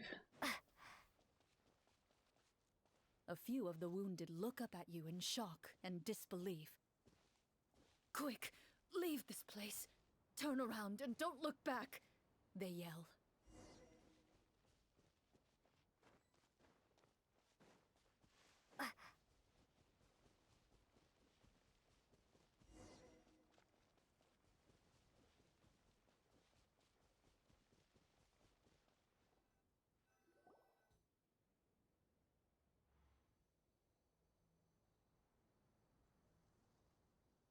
This is the place he mentioned, right? You see broken iron swords scattered all around you, and downed trees riddled with terrifying claw marks. All the signs point to one thing. A truly devastating battle just took place here. Be on your guard, everyone. The monsters might still be around. Before you can finish your sentence, you hear rustling sounds from the surrounding bushes. The monsters have emerged. They close in on you without fear. You get the impression that, in their bloodthirsty eyes, you're just another meal for them to devour. A little help here! This thing wants to eat Paimon! Your battle round begins now. 18. Heck yeah.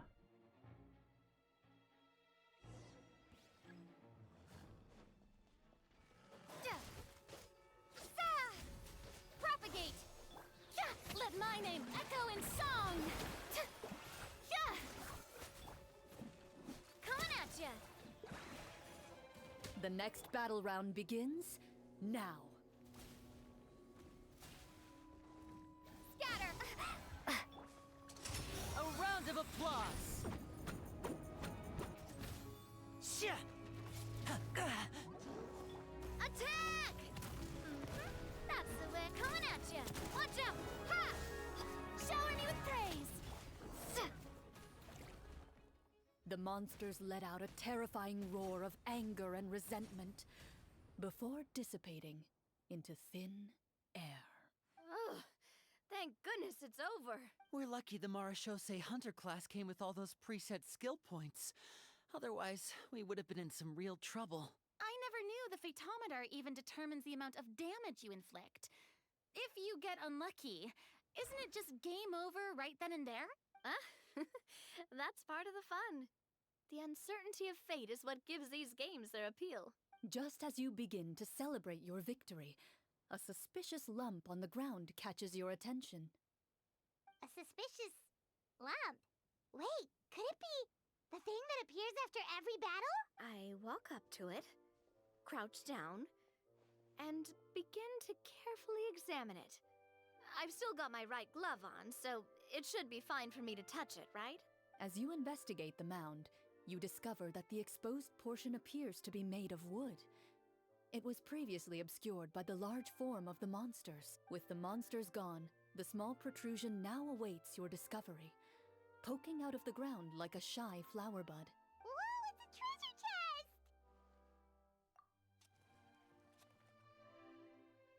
chest!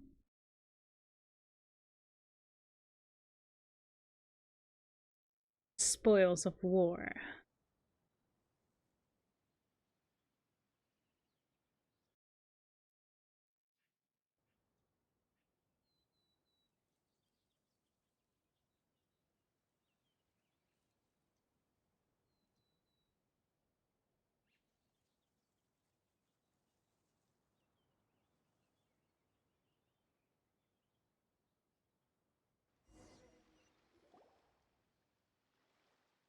With everyone's help, you successfully excavate the wooden chest from the ground, even without opening it.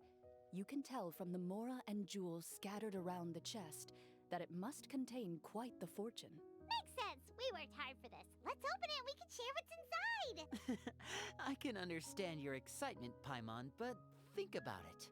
Doesn't it seem like there are people out there who need this treasure more than us? Yeah. Think about all the people suffering in the capital, or all those guards who got hurt fighting the monsters. Wouldn't it be better if we gave the treasure to them? Wait, Is that how it works? Paimon thought since we were the ones to dig it up, we could just take it for ourselves. Well, let's put it this way. Any decision you make during a role-playing game can impact the future course of the story. But would the people really believe us? It's hard enough for us to prove we're Marcia Say hunters. What if they think we procured the treasure illegally? They might get even more suspicious of us. That's definitely something we should consider. Maybe we can come up with an explanation in advance. Well, if donating it could cause that much trouble, why don't we use it to buy some gear and fill up on good food? Then we'll be ready to fight even more bad guys. Looks like you're facing a difficult choice once again. Well, it's getting late. Why don't we call it a day for now? Wow! Where did the time go? I'm not sure if it's because I'm having so much fun with you all or because the story is particularly enticing, but I feel like I could almost keep going. Here, here. Ooh, how about we play through the night?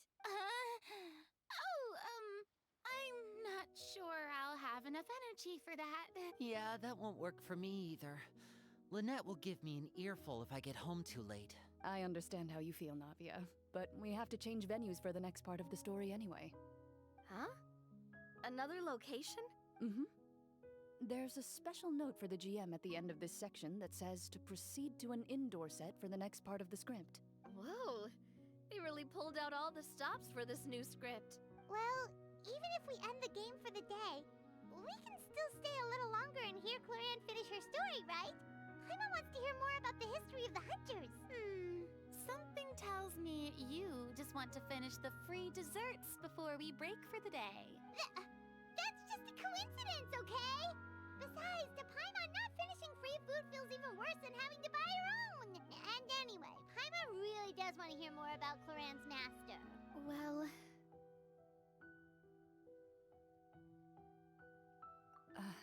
It's nothing. I appreciate the concern, but it's all in the past. It won't do any harm to share these things now.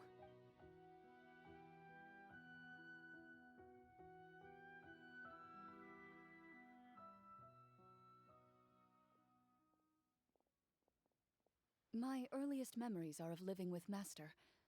According to her, she saved me from certain people of ill repute. My birth parents had left me behind some time before that. What a heavy beginning for a life story. Master was a fascinating individual. If inexperienced in the ways of raising children, my first ever toy was a short sword. Although I suppose it wasn't so much a toy as something Master removed from her waist and handed to a noisy child in need of distraction. Oh, wait, so she handed an actual sword to a child? Isn't that dangerous? Did you hurt yourself? Of course I did. I cut my palm and bled quite a lot. But Master was not concerned. She just stood there and casually lectured me about it. See, that's what you get for not holding the sword properly, she told me. She then crouched down next to me and said, "Give me your hand. I'll teach you to bandage this wound. After that, it's time to learn how to truly hold a blade." Excuse me for asking this, Clorand, but how old were you exactly when all this happened? Probably around, 3, give or take. 3? Isn't that when most kids are still struggling to hold a fork? As I said, Master was rather inexperienced in the ways of raising children. She believed trial and error was the best way to teach a child what they're capable of. I'm not so sure this is a question of experience. I didn't see anything wrong with her ways at the time. And anyway, children don't get to choose how they're raised. Oh, she did bring me back a pet from Liyue once. It was a Geovishap hatchling. A Geovishap hatchling? For a pet? That seems even more dangerous! What she said was this: make sure to get along, you two. If you really can't agree on something, just settle it with a fight. Whoever loses is the real pet.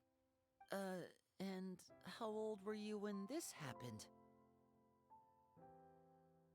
5. Well, did you win? No, I lost. So, you're saying you actually became the Geovishap's pet? Yes, but only for a week.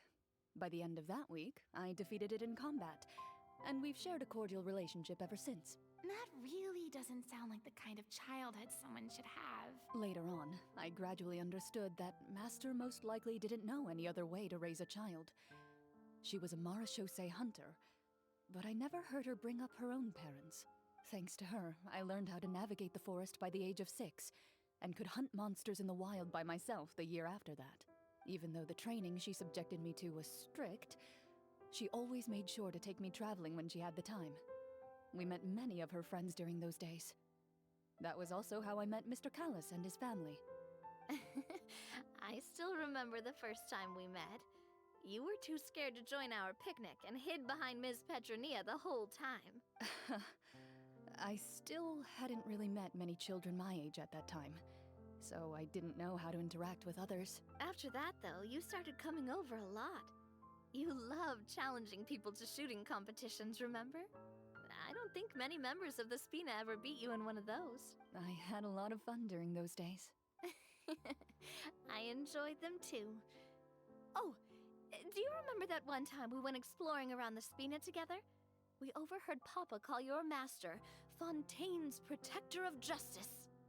We tried to pretend like we never heard anything, but you nearly let it slip that one time.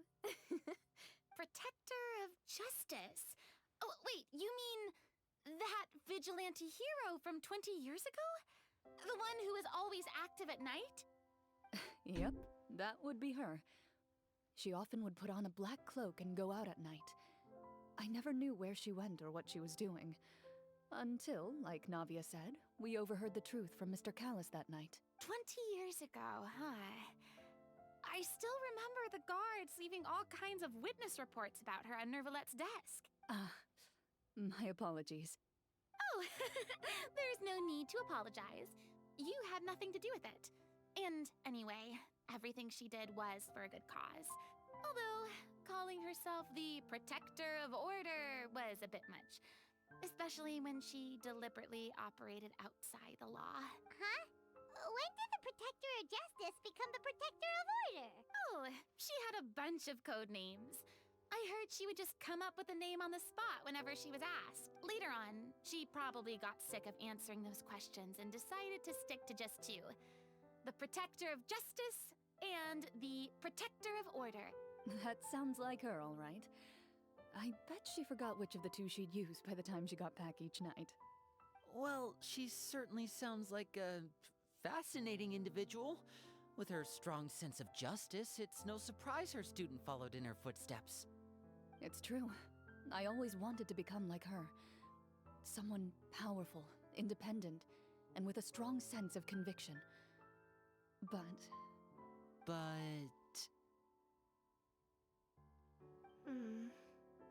She suddenly disappeared the night I turned 10 years old. Disappeared? What happened? I have no idea. She didn't even leave a note. I was never able to find out where she went. That night, I was celebrating my birthday at Navia's house. But Master never came to pick me up. When I returned home on my own, it was to an empty house. When she still didn't appear after a few days, I went to Mr. Callis's house to ask about her whereabouts. But he only shook his head. Papa probably didn't know either. I know he sent a few people to investigate the matter in secret, but they never found any credible leads. Don't worry, I understand. To be perfectly honest, given Master's personality and way of doing things, it all made a lot of sense. If I had to guess, I'd say she probably used it as an opportunity to force me to become independent. Just like how, when a litter of kittens reaches a certain age, the mother willingly leaves them behind. Were you upset, Clorand? I was at first, but not anymore. I don't believe Master would suddenly disappear for no reason. There must have been something she just had to do. Well, despite everything, you still managed to follow in her footsteps and become the greatest champion duelist in all of Fontaine. You're practically a living symbol of law and justice. I suspect my position would be far too by the books for her. Master always did whatever she pleased. But you're right. I suppose I do take after her in some ways. Who knew Clorand had such an interesting past? I never had the chance to ask her about it before. And I wonder if Clorand's master were the champion duelist back then. Would that duel against Mr. Callus have gone differently? Oh no. Judging by the atmosphere, Clorand and Navi are probably thinking something similar. The mood just got super awkward all of a sudden. Well, anyway. Would you look at the time? It's getting dark, so we should probably call it a day for real this time. If we keep talking like this, we really will be here all night. I had a great time today, Miss Clorand. Thank you for being our GM. Anytime. The script was good, but I've got to say, your childhood stories were even better. Hey, you should tell us more about that fight against the Geo-Bishop sometime. Maybe your master was onto something. You could be right. What does she mean, onto something? I certainly don't know any 5-year-olds who want to fight a bishop in their spare time. Guess I'll head back as well. I need to save my energy if I want to continue enjoying the story tomorrow. You're that excited to hear about my fight with the bishop? I was talking about the script.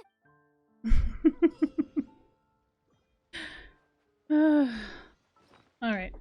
My black football wants outside, so I'm gonna let her out.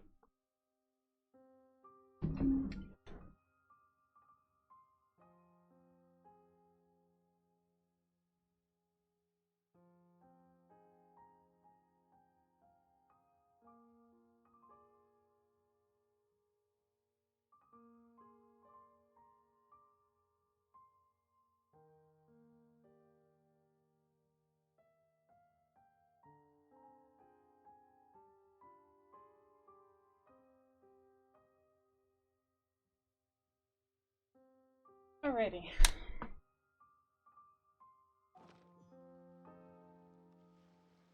Well, this was certainly interesting, but I think we'll continue with this story a little bit later. Not sure how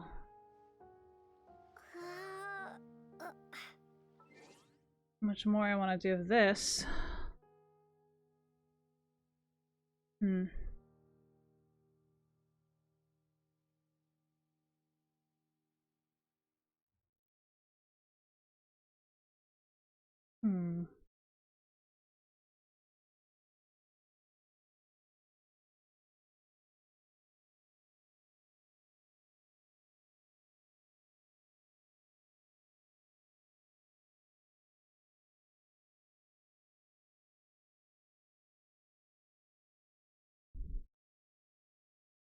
Well, let's try a different game.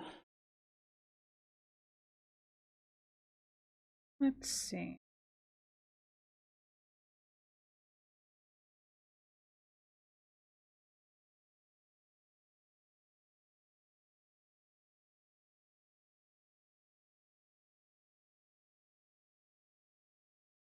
Maybe Crime Scene Cleaner or... let me think.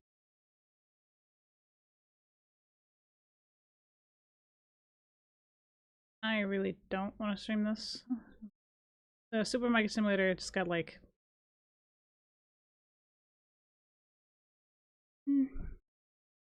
Yeah.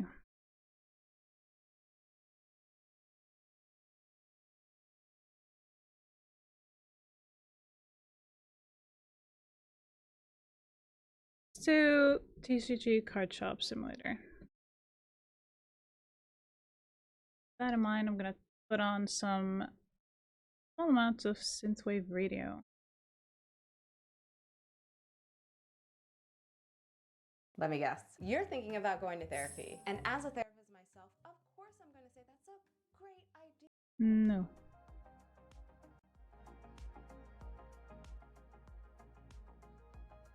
The freaking ads. Like... The ads for YouTube are insanely stupid. So we got ourselves the 4th worker.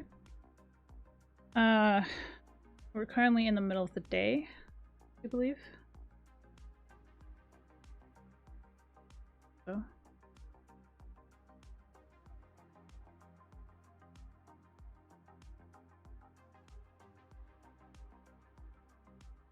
Something along those lines.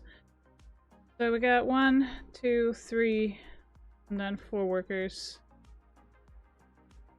Fourth one is around here somewhere.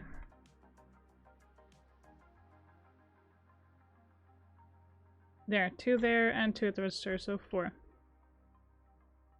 No, 5. Sorry, we got 5 workers.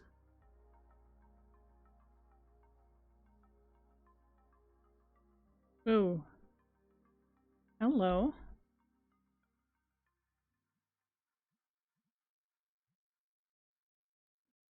What box is this? It's empty. Okay. Well, I can just throw that. Oh, we stumbled on 2 cards that we can sell that are extra, which is good.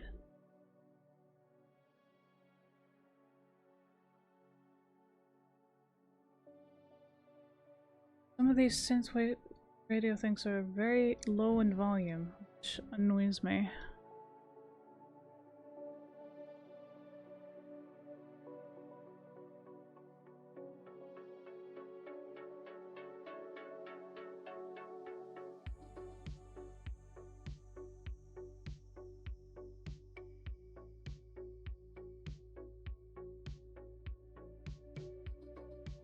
Okay, let's open these and see what we get. So I'm a little bit worried about our money situation currently, but expected, since we had to buy a lot of refills as well after we got the new worker.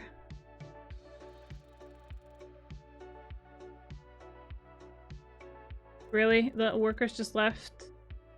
Really? No, still opening packs. God damn it.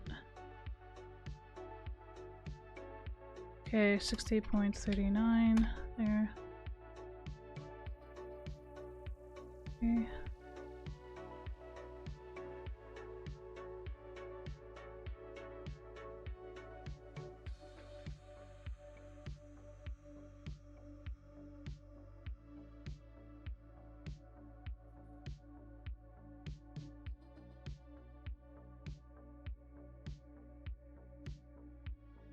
I don't care if the card is new.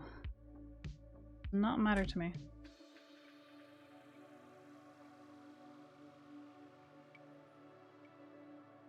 Only thing I hate about this is the fact that there are 2 registers and they keep picking the one I'm not on sometimes, which is very inconvenient. There. Okay, which one are you going for? This one? We have not made very good money today, but that's because we buy a bunch of stuff. We don't even have enough to pay for everything. Hey. Okay, so we're gonna have to do a little bit of recon with some parts. If we have any extras to sell that are a little bit higher up in price. Like, for example, this one.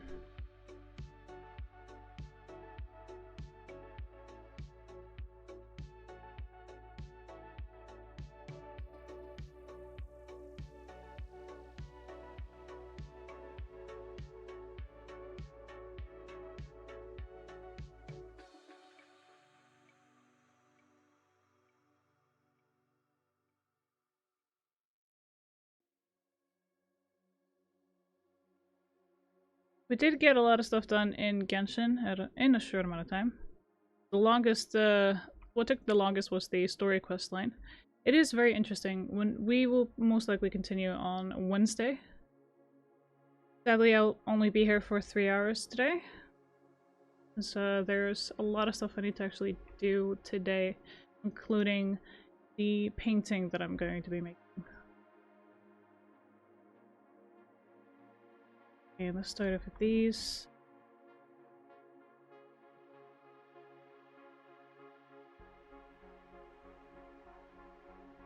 So I'm not going to try and get the 15% on this. I'm just going to do this. And we at least have a certain amount of cards in rotation. There.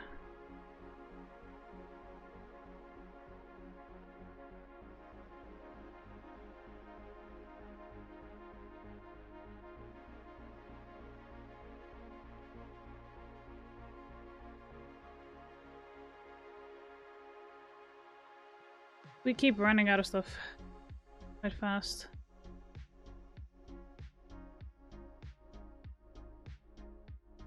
Hey, let's see.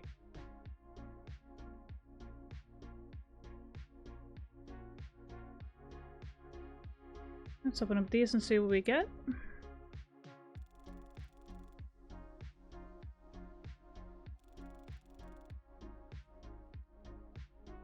So I have empty shelves because I need to get more product, but in order to get that I need to actually make a profit and not go into much minus, and so I can actually pay my workers and stuff. I could use mods, sure, but I'm just like, I don't want one. Specifically about these.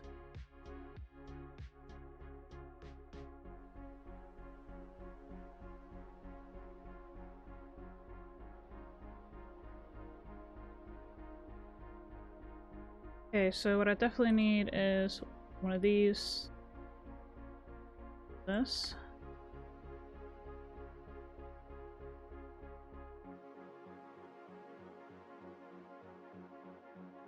I'm not gonna just press straight away to go to the next day, since I would like to actually be on top of everything.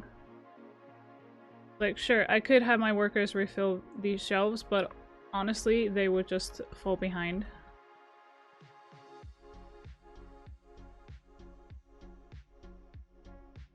On that front, so there's that little tidbit. One there.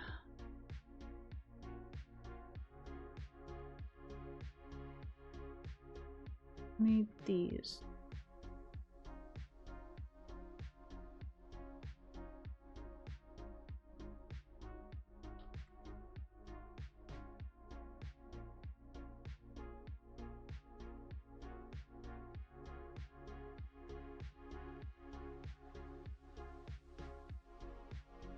Always keep a fully stocked shelf, because you never know how many anyone is going to grab off the shelf, and we don't want to run out and have someone complain about it and then not come back.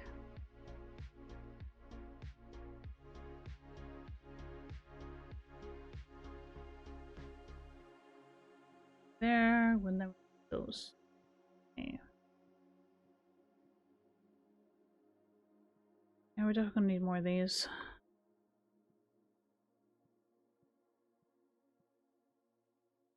Okay, let's see. What's these?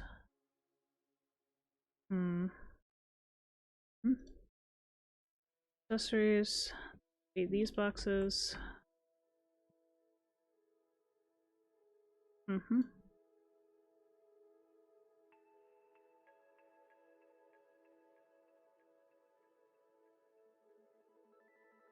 There.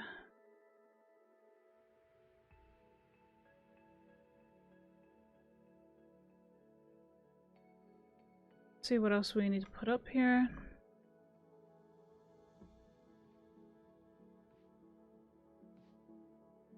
Okay, nothing noteworthy currently, but we went a lot in minus. So we're gonna open up straight away, and we're gonna find our workers and make sure that they're going to be working. Restock shelf, no. Counter.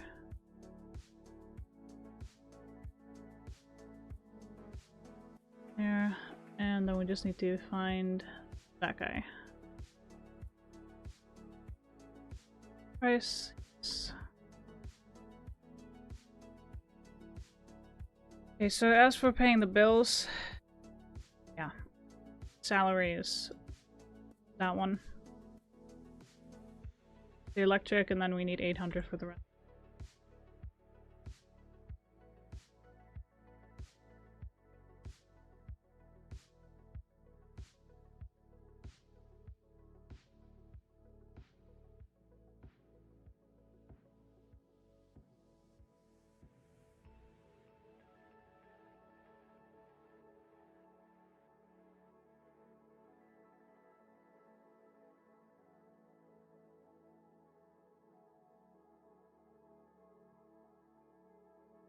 Don't have a lot of those, so can't really put those up. Trade. Only got one of each.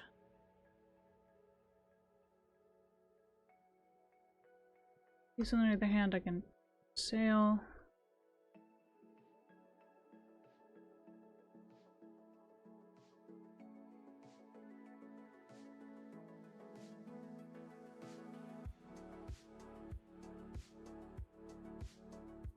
No. If I only have one of the card, I'm not going to trade it.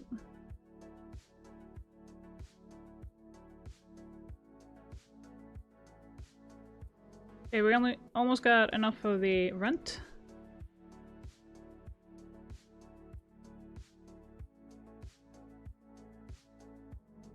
Which is 800. The more you expand the shop, the more expensive it'll get.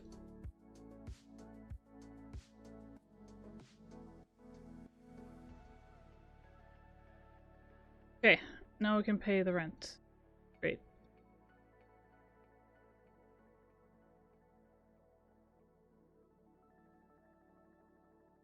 I'm just trying to stay on top of the cards and what people want to sell or trade currently.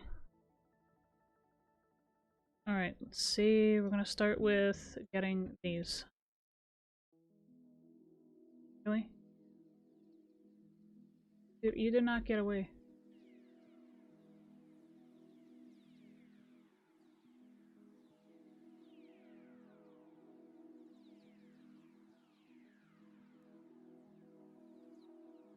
Definitely needed more of these. No doubt about it. Dude, did you seriously just...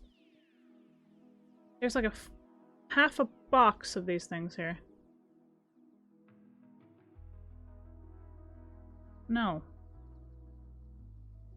I'm not fixing your mess.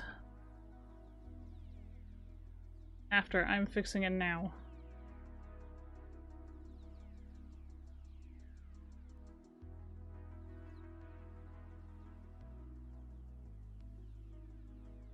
One.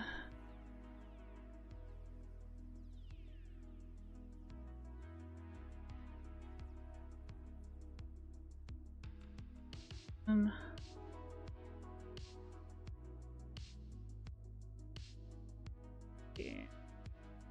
Open up one of these. Okay. 3. Let's see what we get. Nice, new card. Straight off. Sweet. Another new one. Very good, very nice. Extra cards are not bad. Alright, no. I'm gonna turn on the light.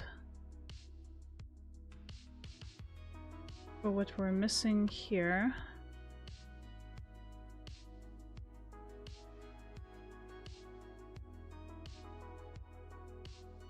Need...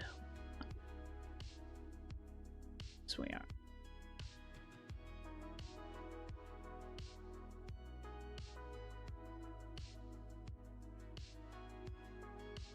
Okay, we can at least start being on top of these things.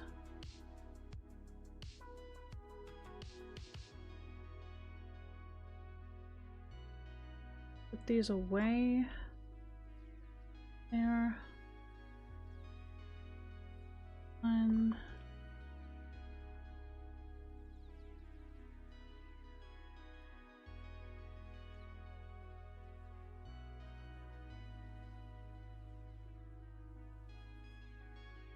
You keep running out of those.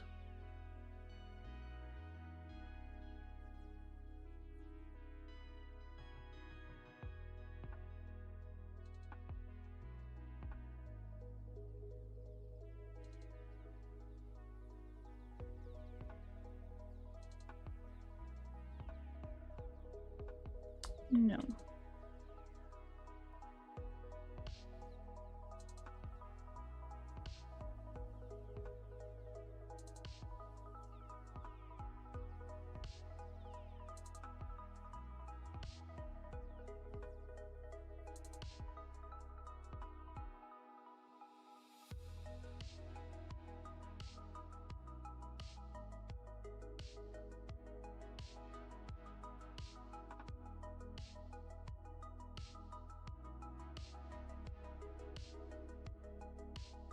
At least we're selling a bunch of cards, which is good.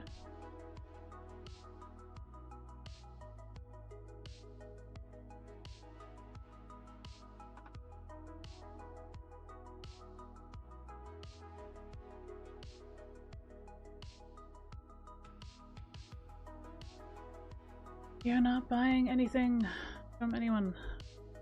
Don't worry about it.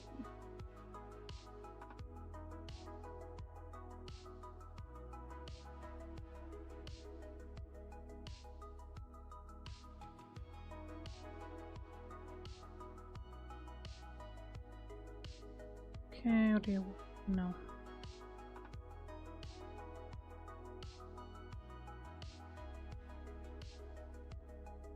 Staying on top of everything. We need to try and get into plus today. Oh, one we can trade.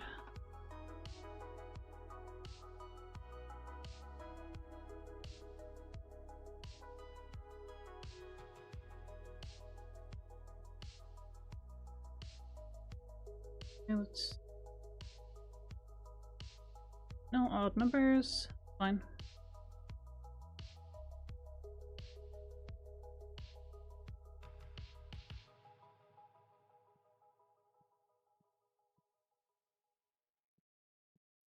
Now we're starting to adjust the price on the cards, which is good. Oh, so we're gonna get there.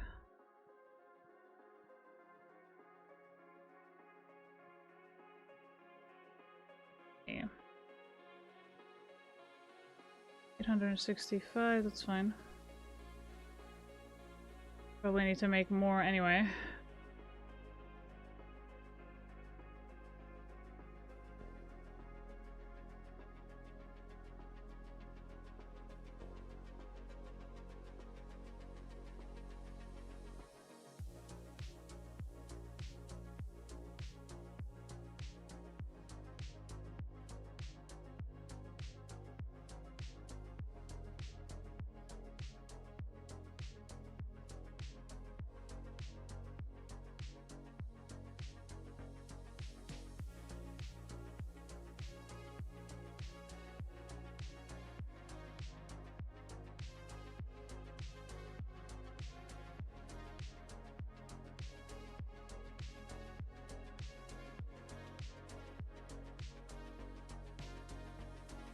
You start paying attention to what the customer is saying.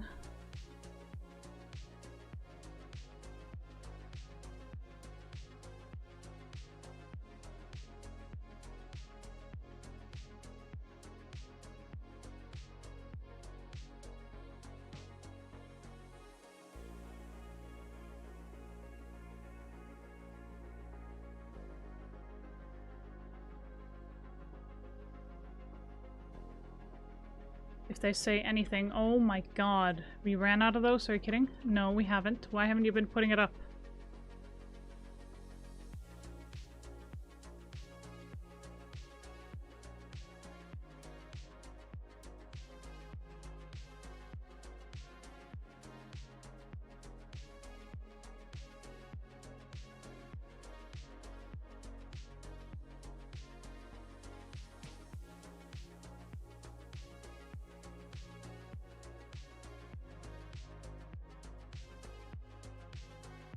Oh, about damn time.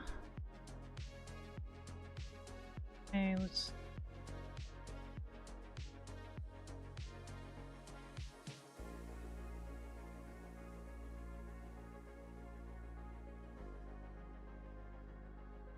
I'm gonna see if I catch anything.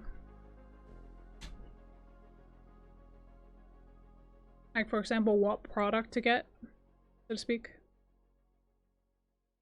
Like that.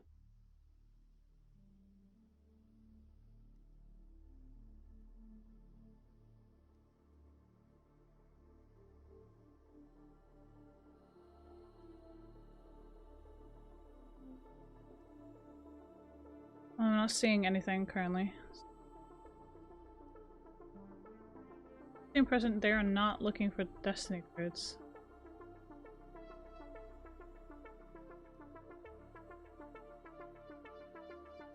Okay, let's see.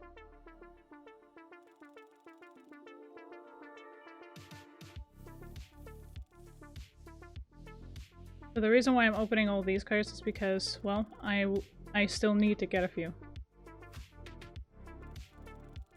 If I want to complete the set entirely. 2 new cards right there, off the bat.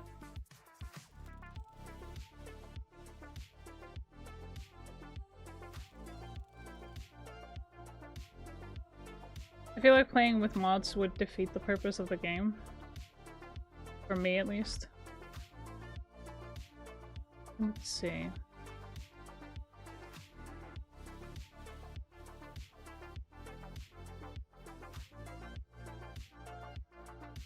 Okay, we got up to 2K. Price, fine. Huh? Any products that you guys want to see in the store? Damn it. No.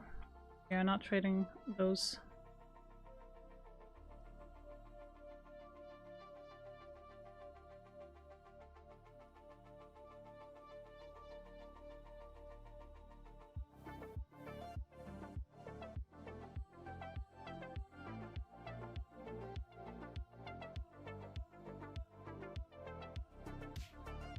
I have too many of those, sweetheart.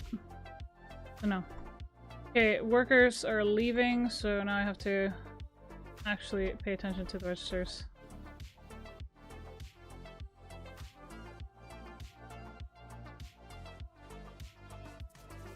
What are you going for?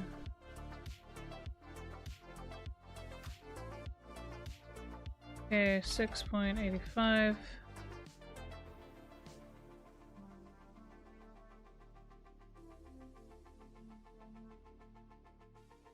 There.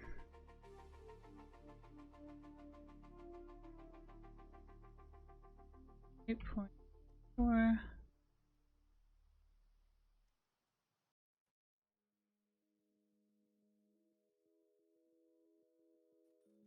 Oh. I'm wondering if we're gonna reach 3K. Maybe. I don't know. Let's see. Oh, at least get close to it.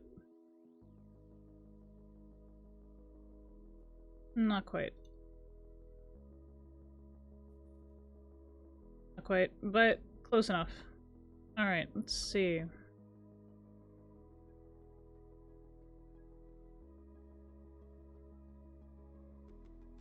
Get the open at least one pack. Okay.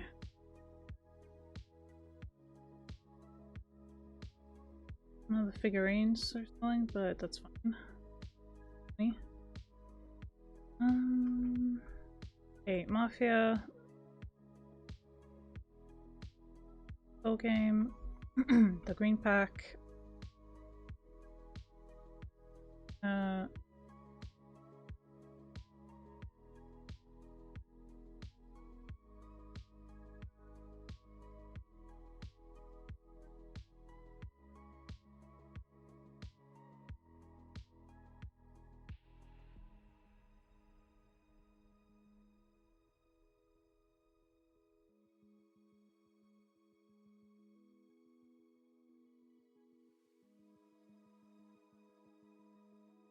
Damn, okay, for these. Sheesh. Why, thank you, madam. That helps me a great deal. Thank you. Over 3K. Nice. Not too shabby.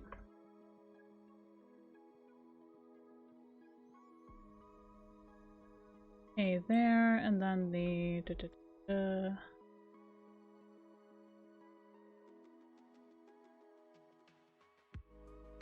Oh, we definitely need more of these. Absolutely. There, and... anything else here? So what we need of this is...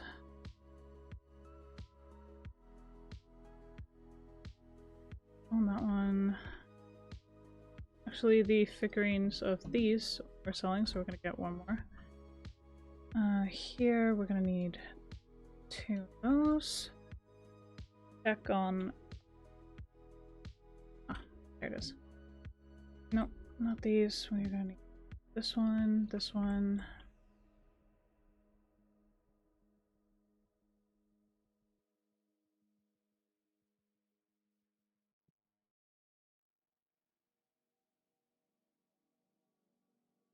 Might as well just grab 2 of these.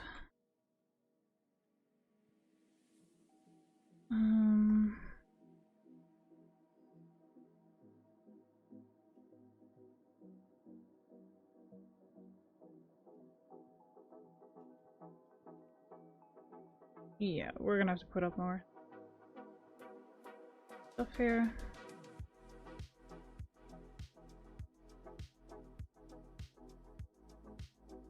Not to mention some cards. Let's see, these and then these.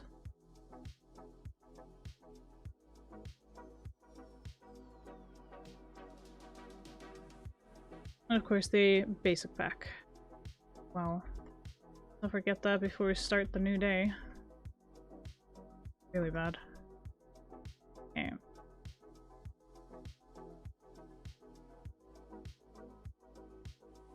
We might as well open the rest of these. And then just get a new box there.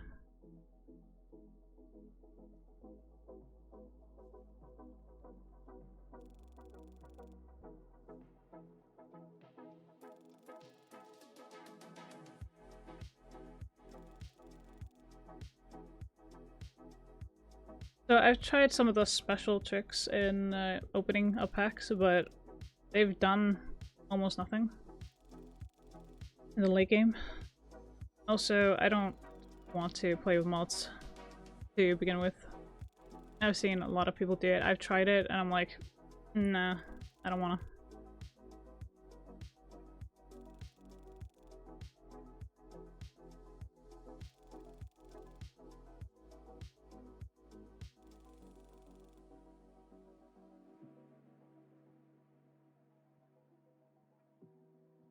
Okay, now let's put up some cards here. 3.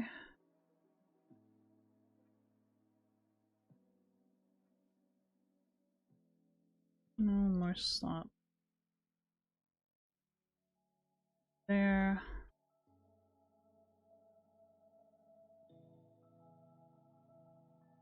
Alright. Now we definitely went in plus by a lot. Good. We're gonna open up straight away and we're gonna pay all our bills, which is 2,500. Shit. Then we're gonna go get these. Here.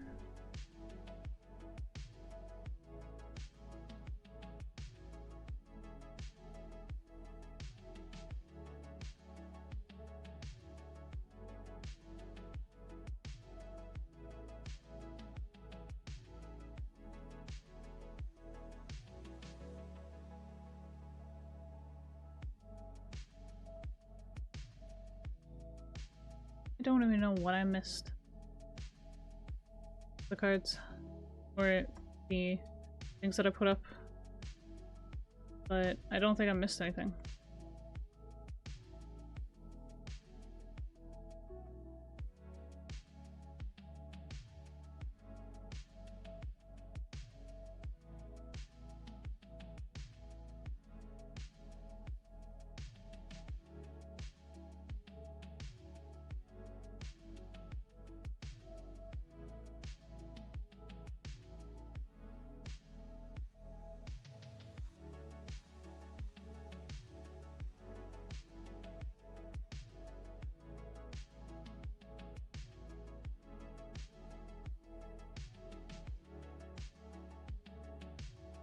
Those is one. Nope. No.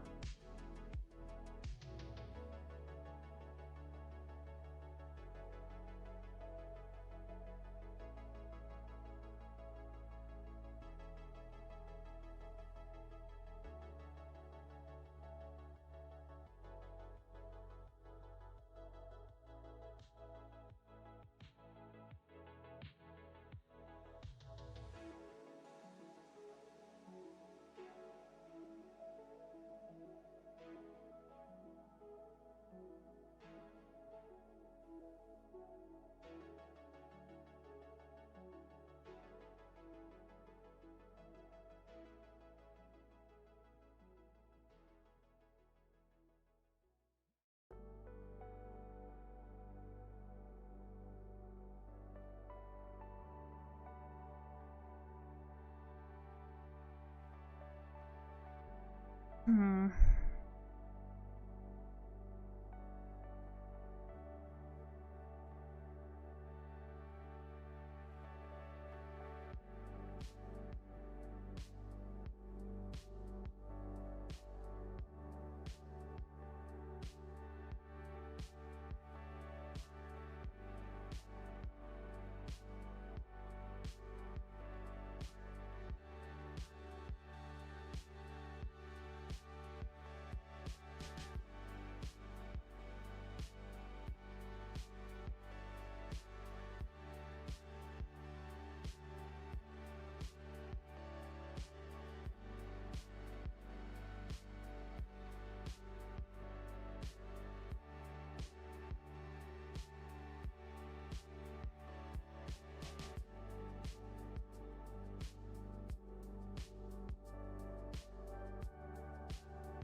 I don't even know.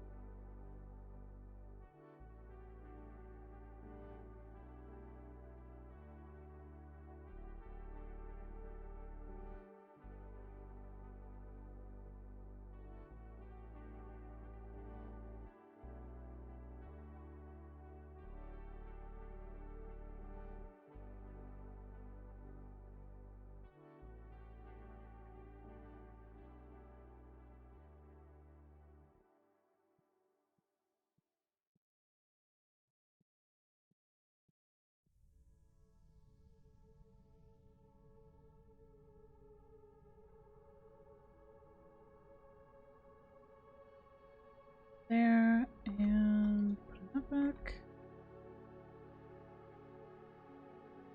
Fine. Oh, we're out of cards, okay. 3, 2.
Trying to stay on top of this thing, man.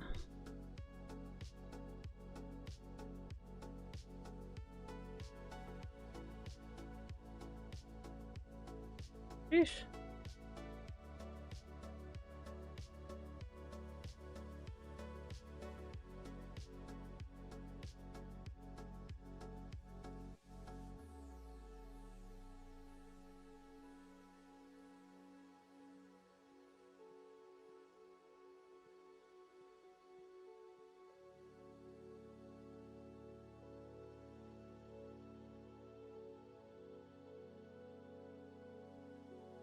I'll just open these.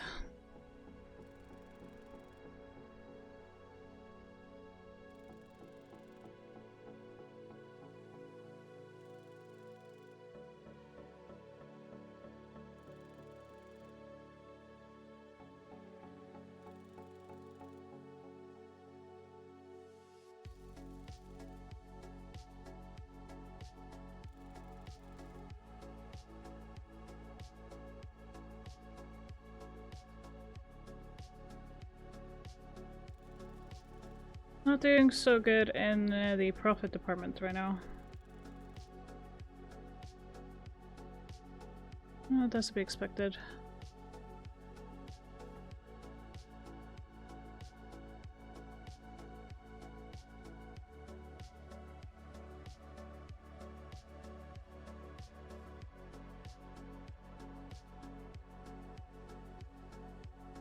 I really can't pass up on this card since I haven't seen it in so long and it's relatively cheap.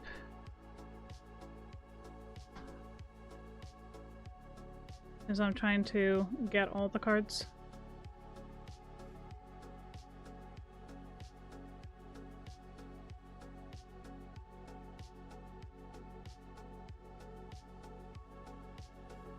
I don't trade away cards that I only have one of.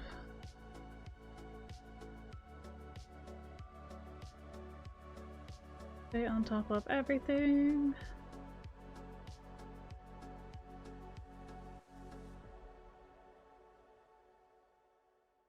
It was in.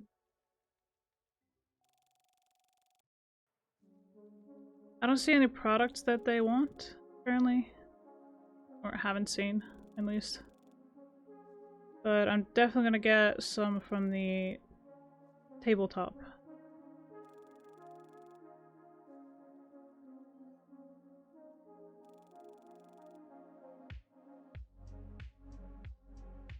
No. And definitely no.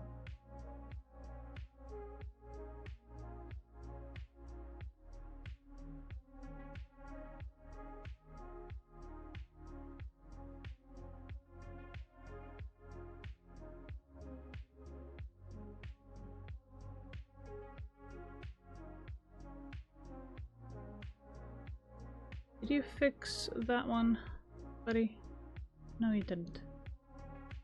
Let me see.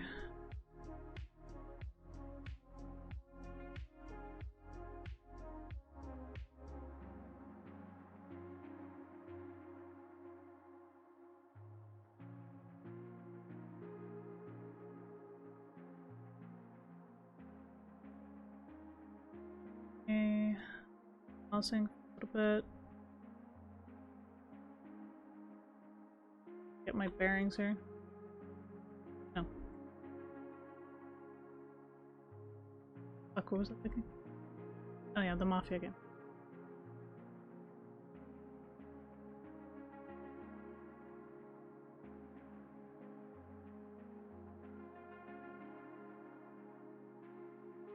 No. No.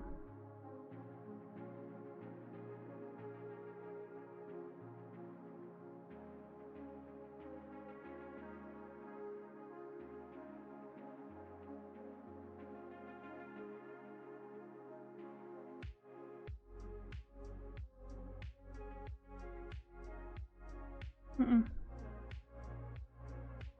not gonna buy something that I'm when I'm not like financially good.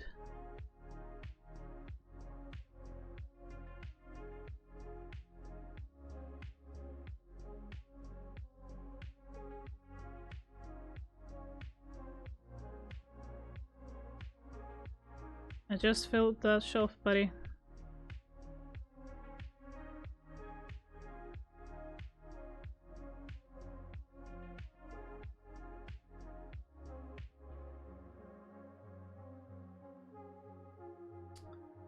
Staying on top of things. No.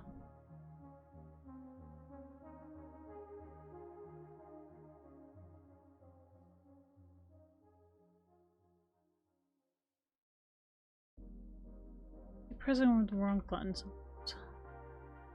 Annoyingly enough.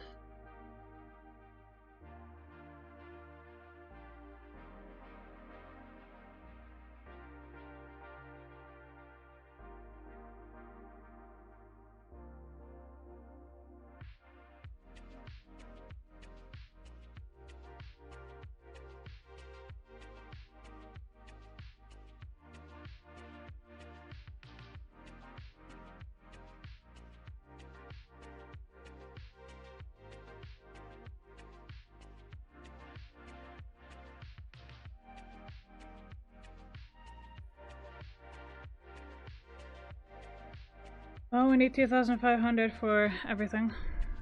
Their employees and all that stuff. Really?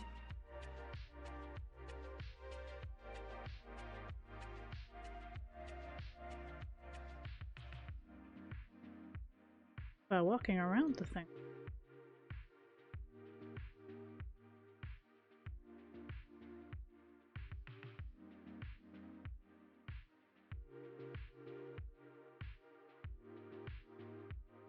Hey.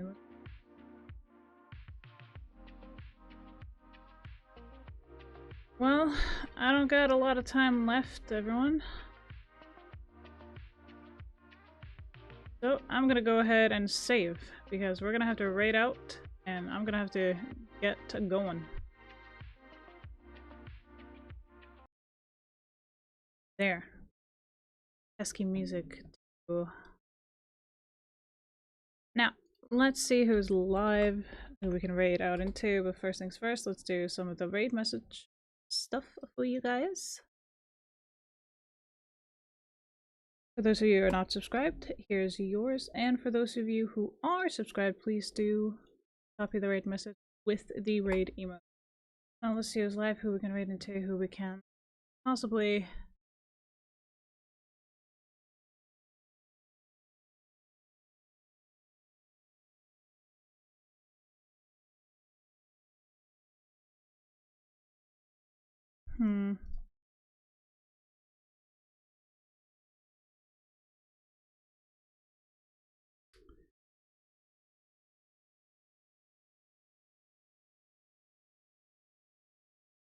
Let's just go ahead and raid King